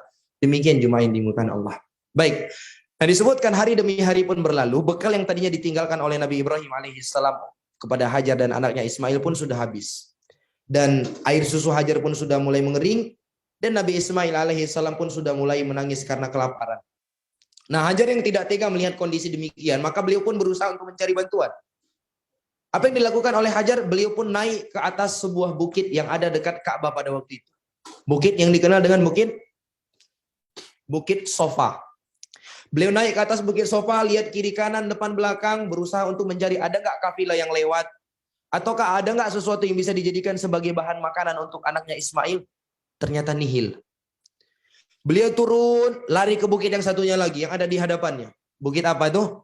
Bukit Marwah. Lihat kiri kanan, depan belakang juga nggak ada. Subhanallah, kosong.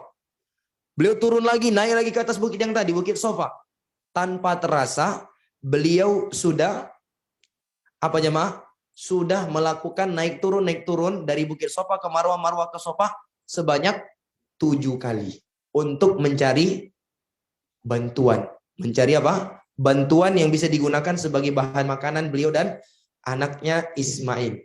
Nah, aktivitas pencarian bantuan oleh Hajar dengan berlari antara Safa Marwah, Marwah ke Safa sebanyak 7 kali. Inilah asal muasal ritual ibadah sa'i yang wajib dilakukan oleh jamaah haji dan umroh. Tujuannya apa jamaah?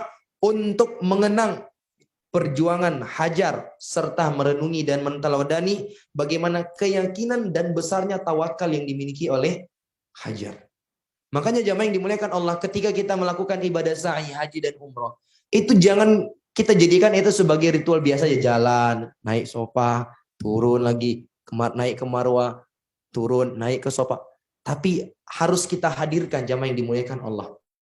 Bagaimana seorang hamba itu harus memiliki keyakinan dan rasa tawakal yang besar kepada Allah Subhanahu wa ta'ala. Sampai-sampai Allah ta'ala abadikan dan Allah jadikan itu sebagai salah satu dari syariat bagi mereka yang ingin melakukan ibadah haji dan umrah. Nah, sampailah di putaran yang terakhir, di putaran yang ketujuh. Berarti putaran ketujuh di mana? Safa atau Marwah? Hah? Safa atau Marwah nih? Naik ke Safa, turun ke Marwah 1 kali. Dari Marwah ke Safa 2 kali. Berarti di mana berakhir? Mana ini? Terjadi khilaf para ulama ya. Ada yang bilang Safa, ada yang bilang Marwah. Marwah. Tapi di Marwah, ya kan Safa ke Marwah sekali, balik 2 kali. Berarti kalau ke Safa kan hitungannya ganjil, genap 2 kali. Ke Marwah ganjil. Berarti kalau 7 kali ganjil di Marwah. Baik. Nah, begitu sampainya Hajar di Marwah, disebutkan dalam sebuah riwayat sayup-sayup Hajar mendengar ada suara yang seakan-akan ingin memberikan pertolongan. Hajar pasang telinganya baik-baik, didengar lagi. Benar, ada orang yang ingin menawarkan bantuan. Sampai-sampai Hajar mengatakan, tunjukkanlah diri engkau kalau memang engkau benar-benar ingin memberikan pertolongan. Maka pada waktu itu Jibril alaihi salam pun memperlihatkan wujudnya, dan Jibril pada waktu itu berada di dekat lokasi sumur Zam-Zam. Kalau sekarang nggak kelihatan lagi karena dia sudah tertutup, ya kan, pelebaran Masjidil Haram. Taib, dan sedang mengais tanah itu dengan tumitnya malaikat Jibril alaihi salam. Dan seketika itu keluarlah air. Demikian jamaah yang dimuliakan Allah. Dan air itulah yang kita kenal sekarang sebagai air Zam-Zam. Subhanallah. Jadi melihat itu seketika Hajar langsung membuat bendungan supaya airnya enggak, apa istilahnya, meluber kemana-mana. Taib. Maka melihat itu Jibril pun mengatakan, tenang saja bahwa air ini tidak akan pernah habis. Dan subhanallah itu yang terbukti jamaah. Sampai hari ini pernah nggak dengar air Zam-Zam kering? Pernah?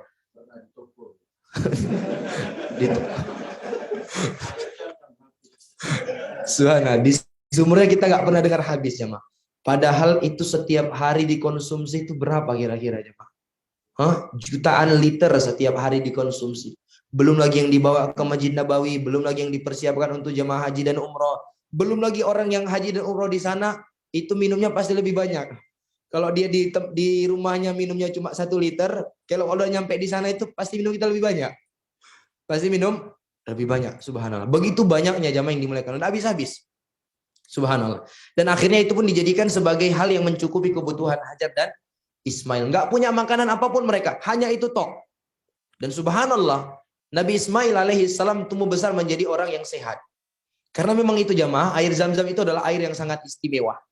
Makanya ketika kalau kita pernah melewati perjalanan hidup siapa Abu Dzar Al-Ghifari, yang mana pada waktu itu dia datang ke kota Mekah untuk menginteli Rasul alaihi salatu wasallam, karena dia penasaran dengan Nabi terakhir yang diutus. Setelah beliau kirim adiknya Unais, ternyata informasi yang diberikan adiknya nggak memuaskan Abu Dzar Al-Ghifari.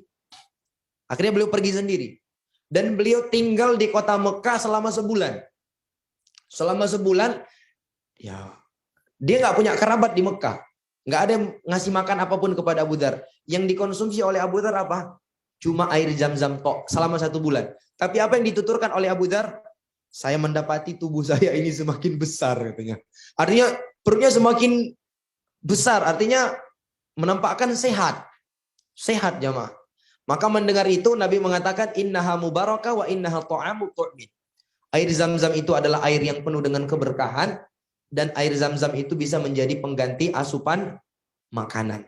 Di sebagian riwayat Nabi mengatakan ma'u Zam-Zam lima syuribalah. Air Zam-Zam itu tergantung niat kita ketika meminumnya. Jadi kalau kita niatkan itu sebagai pengganti makanan, maka insya Allah dia bisa menjadi pengganti makanan. Kalau kita niatkan sebagai obat, insya Allah bisa jadi obat. Demikian jamaah yang dimuliakan Allah. Jadi di antara kelebihan, kenikmatan yang kita dapatkan ketika kita pergi haji dan umroh, itu Masya Allah, kita puas minum air Zam-Zam. Makanya kalau pergi haji dan umroh itu usahakan minuman yang kita minum tiap hari itu Zam-Zam ya, Mak. Rugi sampai sana minum aqua. Iya kan? Minum Zam-Zam. Karena dia subhanallah, itu tergantung niat kita ya, Mak. Kita niatkan jadi obat ya. Kita niatkan jadi makanan, jadi makanan. Maksudnya dia efeknya sama seperti makanan. Bukan artinya ini kita niatkan jadi makanan, tring jadi sate. Enggak seperti itu. Itu udah enggak seperti itu. Artinya dia efeknya itu sama seperti makanan yang kita makan. Subhanallah.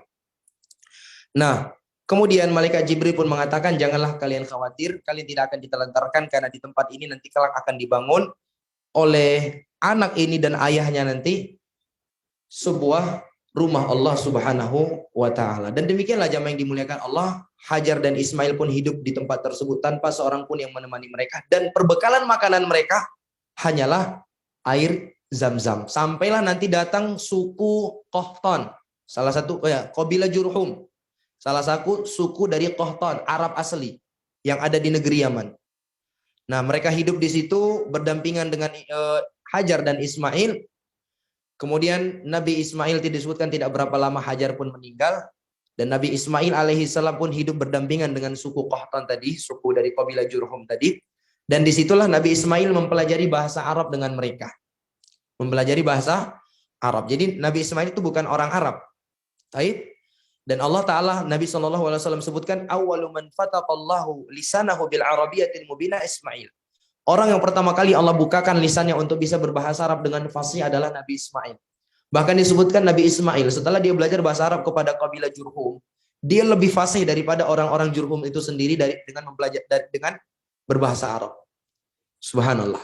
Jadi nikahlah Nabi Ismail alaihi salam dengan salah satu dari wanita suku Jurhum tadi. Sehingga anak keturunan Nabi Ismail itu dinamakan nanti dengan Arab Musta'ribah. Ya kan? Arab apa? Al-Musta'ribah. Arab campuran. Termasuk siapa? Siapa? Nabi kita Muhammad SAW. Bukanlah Arab asli. Bukan Arab ori. Tapi Arab campuran.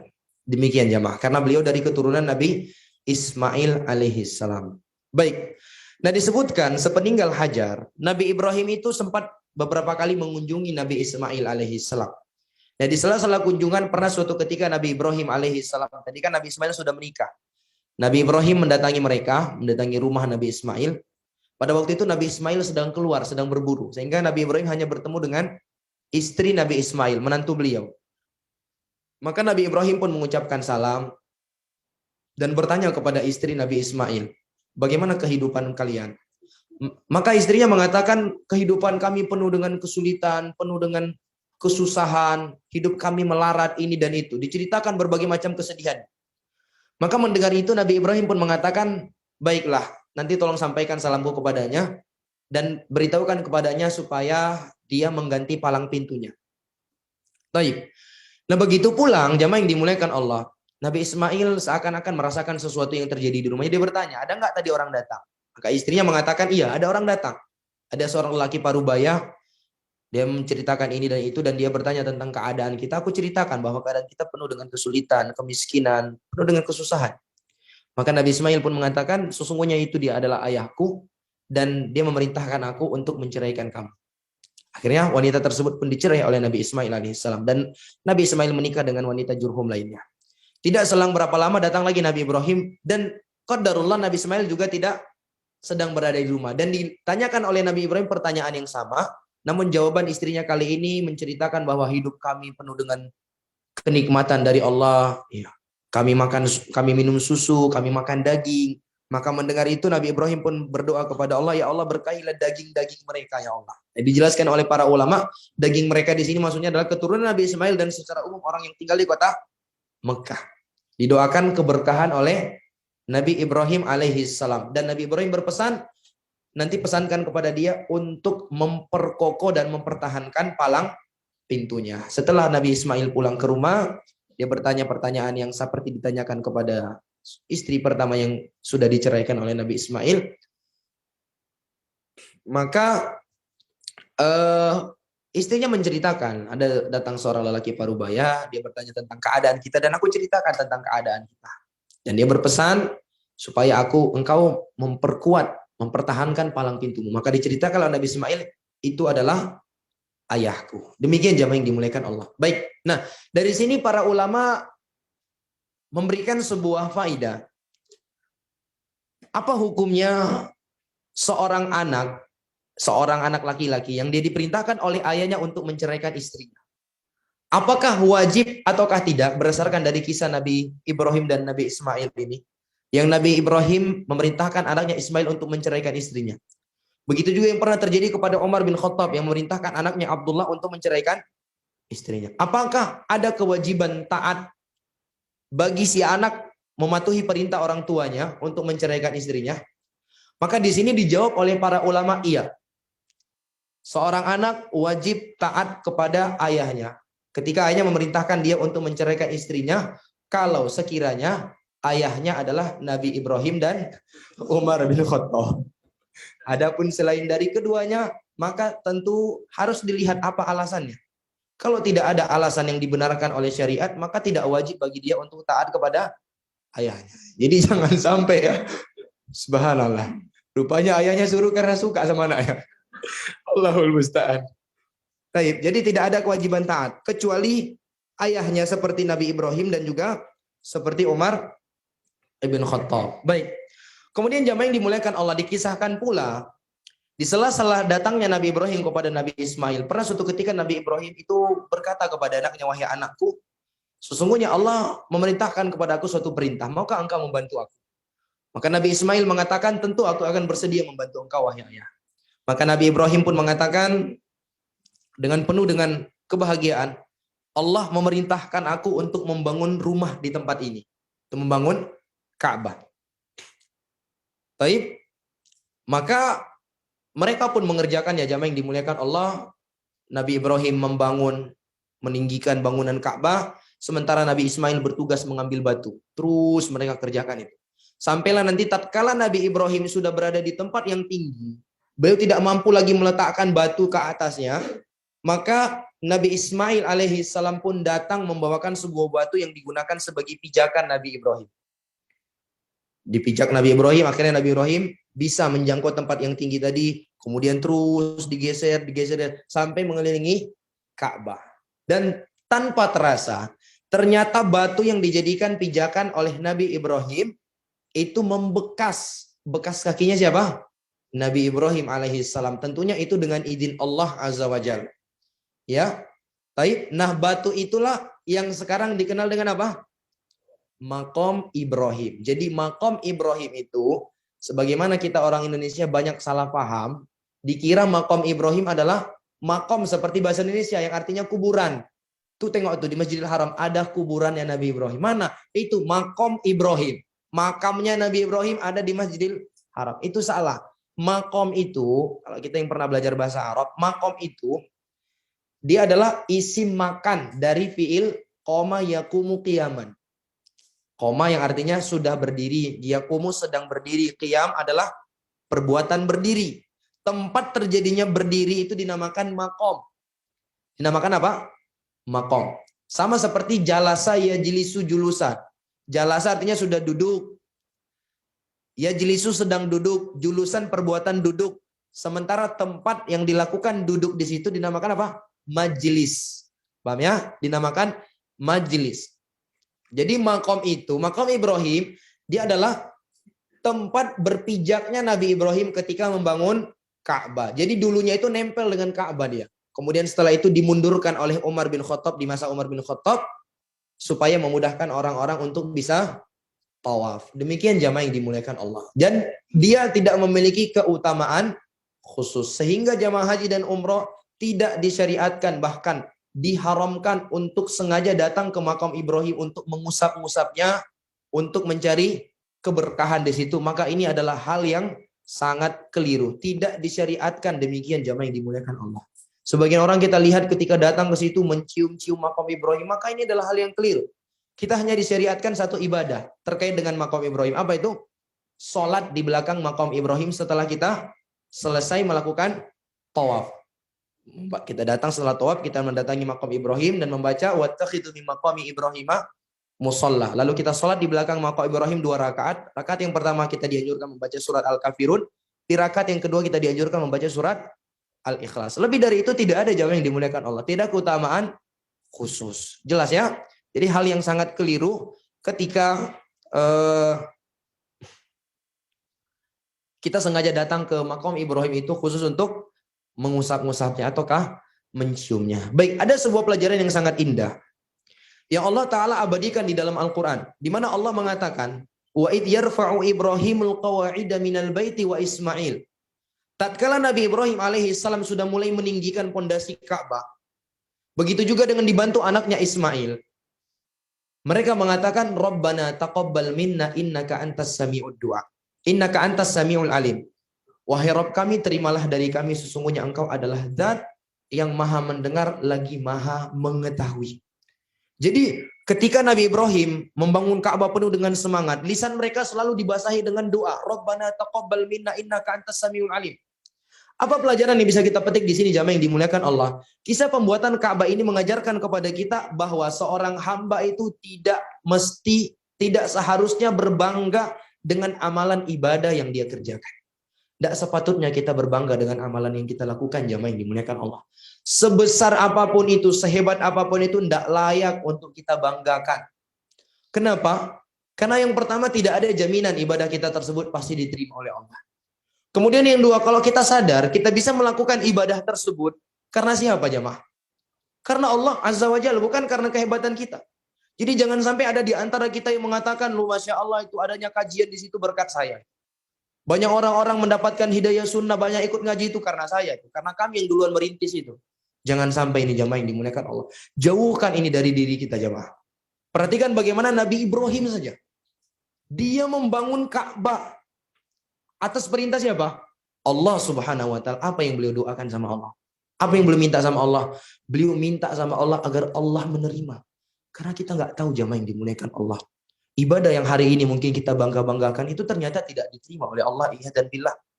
Makanya salah seorang ulama salaf seperti kisahkan Muhaib bin Al-Warad. Beliau pernah membaca firman Allah yang berbunyi wa idh yarfa'u Ibrahimul qawa'ida minal baiti wa Ismail rabbana taqabbal minna innaka antas samiul alim. Dan ingatlah ketika Nabi Ibrahim meninggikan bangunan Ka'bah ditemani dengan anaknya Ismail. Mereka senantiasa membaca Rabbana taqabbal minna, ya Rabb kami, terimalah dari kami wahai Rabb. Sesungguhnya Engkau adalah Zat yang maha mengetahui lagi maha mendengar. Apa kata beliau? Apa yang beliau lakukan? Beliau menangis sejadi-jadinya. Menangis beliau ketika melewati ayat ini jamaah. Kemudian beliau mengatakan, ya Khalilar Rahman, tarfa'u qawa'ima baitir Rahman wa anta musyfiqun alla yuqbala mink. Wahai kekasihnya Allah, wahai Ibrahim, engkau dalam kondisi membangun rumah Allah dan itu pun atas perintah Allah. Tapi engkau takut ibadahmu tidak diterima oleh Allah Azza wa Jalla. Bagaimana dengan kita hari ini jamaah yang dimuliakan Allah? Sudahkah kita menjaga hati kita? Betapa banyak ibadah-ibadah kita yang sebenarnya ibadah kita itu sangatlah kecil. Tapi justru ibadah tersebut kita jadikan sebagai bahan untuk kita berbangga-bangga dengan yang lain. Subhanallah. Hal yang cukup menyedihkan itu tadi jamaah. Ketika di awal-awal merintis dakwah, kita masih mampu menjaga hati kita semua. Ketika Allah sudah mulai memberikan kemudahan demi kemudahan kepada dakwah yang kita emban, disitulah terkadang kita sulit untuk menjaga hati kita. Subhanallah. Sudah mulai terkadang kita mengungkit-ungkit pemberian kita, mengungkit-ungkit jasa kita. Apalagi apabila nanti di suatu musyawarah, pendapat kita nggak diterima. Subhanallah. Terkadang disitulah kita menjaga hati. Terkadang disitulah ujian yang berat itu jemaah. Jadi ujian berat itu bukan tatkala kita merintis dakwah. Tatkala dakwah itu sudah berhasil nantinya. Disitulah terlihat bagaimana kita mampu nggak tetap menjaga hati kita. Mampu nggak kita seistiqomah di awal-awal merintis dakwah? Subhanallah. Hal yang cukup menyedihkan itu kita saksikan. Tatkala kita itu lebih enak untuk memberikan masukan dan nasihat kepada ikhwan-ikhwan yang baru mengaji. Yang baru mengaji setahun 2 tahun itu terkadang lebih mudah, lebih lembut hati mereka. Dibandingkan ikhwan yang sudah mengaji berpuluh-puluh tahun, belasan tahun. Tatkala kita memberikan masukan, dia merasa dirinya sudah senior. Ini yang kita saksikan jamaah yang dimuliakan Allah. Tatkala kita memberikan masukan kepada ikhwan yang baru mengaji, itu Masya Allah, Alhamdulillah, jazakallah khair, langsung itu yang keluar dari ucapan mereka. Tapi coba hal itu kita berikan kepada ikhwan yang sudah lama mengaji, langsung baperan. Subhanallah, ini siapa ini? Baru datang. Dia belum ada dulu kita sudah berdakwah. Subhanallah, tidak seperti itu semestinya jamaah yang dimuliakan Allah. Ingat, kita masih bertahan di dalam dakwah ini. Kita hari ini, saya yang mengisi pengajian, bapak-bapak yang mendengar, itu bukan karena kehebatan saya dan bapak-bapak. Kita bisa berkumpul di sini bukan karena kehebatan kita. Allah yang menggerakkan kita ke sini. Bukan karena kehebatan kita jamaah yang dimuliakan Allah, karena murni karena bantuan dari Allah Azza wa Jalla. Apa yang mau kita banggakan? Subhanallah. Perhatikan Nabi Ibrahim alaihissalam. Beliau nggak tanggung-tanggung yang beliau bangun ini. Bukan musola, bukan SDIT yang beliau bantu. Bukan masjid yang beliau bangun. Ka'bah yang menjadi pusat peribadatan seluruh kaum muslimin yang ada di atas muka bumi. Apa yang beliau lakukan? Rabbana taqabbal minna innaka antas sami'ul alim.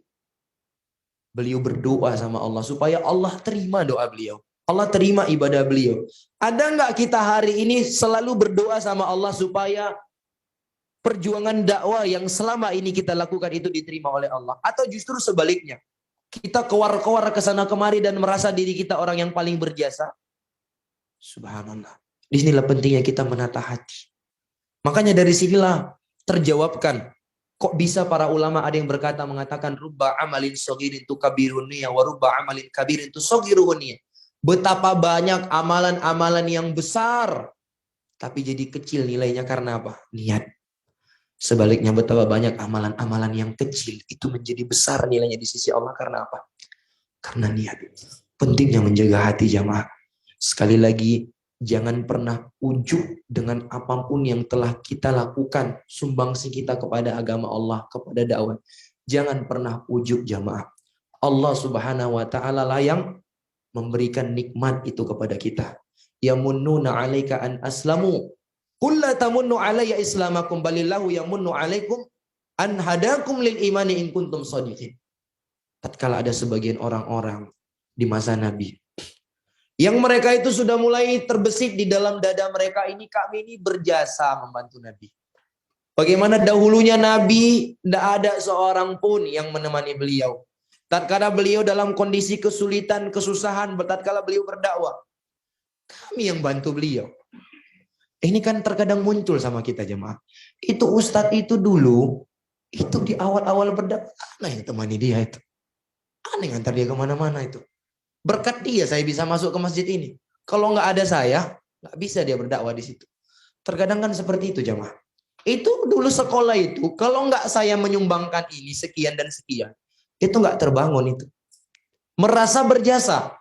Dan ini bukan kita nggak berbicara tentang orang lain ya. Ini berbicara tentang diri kita semua ini jemaah. Ini kita nggak berbicara tentang diri kita. Karena memang penyakit ini menjangkiti setiap kita. Apa kata Allah? Yamunnuna 'alaika an aslamu. Mereka merasa mendapat berjasa ketika mereka masuk ke dalam Islam. Jadi mereka berjasa. Kami masuk Islam ini adalah sebagai bentuk buat baik kami kepada Nabi. Kami ingin bantu Nabi. Apa kata Allah? La tamunnu 'alayya islamakum. Jangan kalian merasa berjasa kepada aku dengan kalian masuk ke dalam Islam.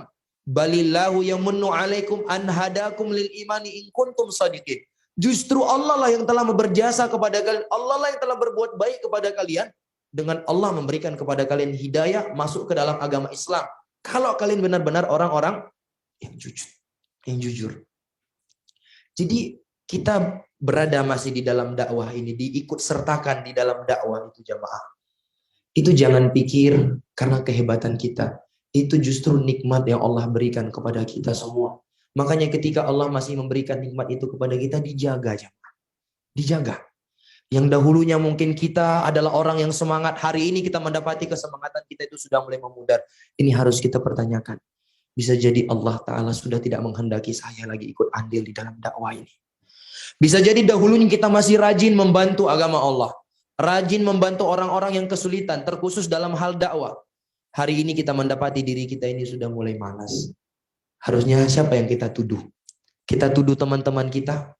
Lah, tuduh diri kita. Bisa jadi ada yang salah dengan diri saya ini. Saya khawatir ini adalah tanda Allah tidak lagi menginginkan sedekah saya. Yang dulunya kita masih rajin menjaga masjid, masih rajin untuk membersihkan ini dan itu, menjaga, masih ada kepedulian dengan dakwah. Hari ini sudah mulai memudar. Coba tuduh diri kita. Bisa jadi Allah ingin menggantikan saya dengan orang lain. Apa kata Allah? In tatawallaw yastabdil qauman ghairakum tsumma la yakunu amsalakum. Kalau kalian mau berpaling, kata Allah, yastabdil qauman ghairakum. Allah akan gantikan dengan orang lain selain kalian. Jadi jangan pikir kalau kita nggak ikut lagi andil di dalam dakwah ini nggak jalan. Itu buang jauh-jauh dari pikiran kita, jemaah. Siapa kita coba? Nabi meninggal, Abu Bakar meninggal, Utsman meninggal, Umar meninggal, Ali bin Abi Thalib meninggal, seluruh para sahabat meninggal, 4 imam madhab meninggal. Agama ini masih ada nggak? Masih. Dakwah masih jalan nggak? Masih. Mereka aja meninggal, dakwah masih jalan. Siapa lagi dengan kita? Kalau kita ingin meninggalkan dakwah, kita berpikir dakwah ini akan susah untuk maju nantinya, sehingga mereka nanti akan datang sendiri kepada saya, mengemis-ngemis, ngajak saya balik. Lah, subhanallah jamaah, demi Allah. Kalau kita udah nggak mau lagi membantu agama Allah, sangat mudah bagi Allah Azza wa Jalla untuk mendatangkan orang-orang yang baru, sangat mudah bagi Allah. Kalau kita udah nggak mau lagi hadir pengajian, jangan pikir pengajian akan terputus. Mudah sekali bagi Allah Azza wa Jalla untuk mendatangkan hamba-hambanya yang rajin. Tsumma la yakunu amsalakum, yang tidak akan berperangai sama seperti kita. Ini yang harus kita pahami, jamaah yang dimuliakan Allah. Apapun pencapaian kita hari ini, itu bukan karena kehebatan kita, tapi karena pertolongan dari Allah Subhanahu wa Ta'ala. Kemudian selesai membangun Ka'bah, Allah Ta'ala pun memerintahkan Nabi Ibrahim alaihissalam untuk menyerukan kepada manusia agar mereka menunaikan ibadah haji. Allah Ta'ala mengatakan, wa'adzin fin nasi bil haji ya'tuka rijalan wa 'ala kulli dhamiri ya'tika min kulli fajjin 'amiq. Allah Ta'ala mengatakan, dan serulah wahai Ibrahim kepada manusia agar mereka mengerjakan ibadah haji. Niscaya mereka akan datang kepada engkau dari segenap penjuru yang sangat jauh, baik itu dengan berjalan kaki maupun mengendarai unta yang kurus sekalipun, niscaya mereka akan datang. Mendengar perintah tersebut, jamaah yang dimuliakan Allah, Nabi Ibrahim pun bertanya, ya Allah, bagaimana mungkin seruan saya ini bisa sampai kepada mereka? Maka Allah Ta'ala pun mengatakan, serulah wahai Ibrahim, aku yang akan menyampaikan seruanmu kepada mereka. Dan benar saja jamaah yang dimuliakan Allah, Nabi Ibrahim pun menaiki makomnya tadi, dan dia menyerukan dengan suara yang sangat lantang. Dia mengatakan, ya ayuhan nas, inna rabbakum qad ittakhadha baitan fahujju. Wahai sekalian manusia, sesungguhnya Rabb kalian telah membuat sebuah rumah, maka berhajilah, berziarahlah kalian ke rumah tersebut. Dan benar saja jamaah, suara Nabi Ibrahim disampaikan oleh Allah Azza wa Jalla ke seluruh penjuru dunia, dan manusia pun berdatangan berbondong-bondong ke tempat tersebut. Subhanallah. Demikian jamaah yang dimuliakan Allah. Apa pelajaran yang bisa kita ambil? Pelajaran yang bisa kita ambil adalah seorang hamba itu ketika berhadapan dengan perintah dan larangan Allah, jangan dia mengkedepankan akalnya. Ya enggak? Coba kalau seandainya Nabi Ibrahim mengkedepankan akalnya, mungkin beliau enggak akan mau menyerukan hal itu. Gimana mungkin mau sampai? Enggak ada pakai toa, enggak ada pakai mikrofon, ya kan? Tapi begitulah ketika sudah perintah Allah, tugas kita adalah mengerjakan. Bagaimana hasilnya serahkan sama Allah Subhanahu wa Ta'ala. Demikian jamaah yang dimuliakan Allah. Nabi Ibrahim hanya diperintah untuk menyerukan, yang menyampaikan siapa? Allah Azza wa Jalla. Begitu juga hari ini. Kita hanya diperintah untuk menyampaikan kebenaran, yang membukakan hatinya siapa? Allah Azza wa Jalla. Lihat bagaimana Nabi SAW. Kalau Nabi alaihi salatu wasallam mengkedepankan akalnya, mungkin beliau tidak akan mendakwai Umar bin Khattab. Umar bin Khattab bagaimana terkenalnya sebagai orang yang sangat memusuhi oleh kaum muslimin. Tidak sedikit dari sahabat-sahabat yang awal-awal masuk Islam itu mendapatkan perlakuan kasar dari Umar bin Khattab. Sampai-sampai ada seorang sahabat yang mengungkapkan, Umar itu masuk Islam nanti kalau ontanya sudah masuk Islam. Mungkin nggak onta mengucapkan 2 kalimat syahadat? Hah? Nggak mungkin. Nggak mungkin. Keledai nggak mungkin jamaah. Artinya apa? Secara tidak langsung sahabat itu yang mengatakan, nggak mungkin Umar masuk Islam. Selesai dah. Tapi apa yang terjadi jamaah? Nabi doakan Umar bin Khattab. Allah bukakan hati beliau masuk ke dalam Islam. Bahkan beliau setelah masuk Islam menjadi orang yang terdepan. Sampai-sampai para sahabat mengatakan kami tidak pernah merasa mulia kecuali setelah masuknya Islam Umar bin Khattab. Makanya beliau dijuluki siapa? Al-Faruq. Pembeda antara yang hak dan yang batil. Karena di fase awal-awal Islam Nabi berdakwah di Darul Arqam bin Abi Arqam. Di rumahnya sahabat yang bernama Arqam. Sembunyi-sembunyi kajiannya. Subhanallah. Kajiannya di rumah ikhwan. Bukan di masjid. Di masjid takut digusur. Sama aswajah. Asli warisan jahiliyah. Subhanallah. Takut digusur ya. Jadi kajiannya di rumah. Begitu udah masuk Umar bin Khattab, kajiannya dengan lantang. Di depan umum. Nggak ada seorang pun yang berani menyakiti Umar bin Khattab. Subhanallah. Itu sebab apa tadi itu? Doanya Nabi alaihi salatu wassalam. Jadi kalau Nabi mengedepankan akalnya, tentu apa? Tentu beliau tidak akan mendakwahi Umar bin Khattab. Dan memang demikianlah jemaah. Agama kita ini bukanlah agama yang semata-mata dinilai dengan akal. Banyak dari perintah-perintah syariat ini memang nggak masuk akal. Makanya kata Ali bin Abi Thalib, "Laukana din birra'i, lakana a'lal kufain aula bil mashimin, lakana asfalal khufain aula bil mashimin a'laha." Kalau sekiranya agama kita ini dengan akal-akalan, maka tentu bagian bawah sepatu kita itu lebih layak untuk diusap dibandingkan bagian atasnya. Jadi kan ada sebuah keringanan yang Allah berikan, yaitu mengusap di atas khuf. Ketika kita safar, atau tidak mesti safar. Ketika kita berwudu dalam keadaan suci, lalu kita memakai khuf, sepatu yang menutupi mata kaki, atau kaos kaki juga termasuk. Baik, lalu ketika kita batal wudhu nanti, kita dibolehkan hanya sekedar mengusap, tidak perlu kita membuka sepatu kita. Mungkin kalau di masa sekarang ini kan ribet bagi kita kan, kalau udah pakai sepatu kan ribet. Begitu juga mungkin di masa dahulu, di musim dingin itu kan sulit membasuh kaki itu, sehingga boleh kita hanya usap atas. Ini andai kata ini ke kaki kita hanya usap bagian atas. Kalau menurut logika, yang mana yang kotor? Atas apa bawah? Hah? Bawah. Jadi kata Ali bin Abi Thalib, kalau sekiranya agama kita ini hanya sekedar main akal-akalan aja, tentu bagian bawah ini lebih layak untuk kita usap dibandingkan atasnya. Karena yang kotor di mana? Di bawah. Subhanallah. Tapi nyatanya kita disyariatkan di mana? Atas. Begitu juga kalau kita sudah berwudu, lalu buang angin. Hah? Yang kita basuh apa jemaah? Hah? Apa yang kita basuh? Wajah, tangan, kepala diusap. Kaki. Ada nggak kaitannya dengan tempat keluar angin? Nggak ada. Itu menunjukkan agama kita bukan dengan akalan. Jadi agama akal itu dipakai untuk memahami syariat, bukan untuk menentang syariat. Karena memang ada orang-orang demikian yang mereka menolak sekian banyak syariat hanya karena apa? Akal-akalan mereka. Jadi sekali lagi agama itu bukanlah dengan akal-akalan. Baik, wallahu a'lam bishawab. Tersisa beberapa perjalanan ataukah beberapa momen yang dialami oleh Nabi Ibrahim dan Nabi Ismail alaihissalam. Tersisa sedikit lagi. Insya Allah kita akan sebutkan di pertemuan yang akan datang. Wallahu ta'ala a'lam bishawab. Saya rasa cukup sampai di sini dulu. Mungkin ada yang ingin disampaikan atau ditanyakan, saya persilahkan.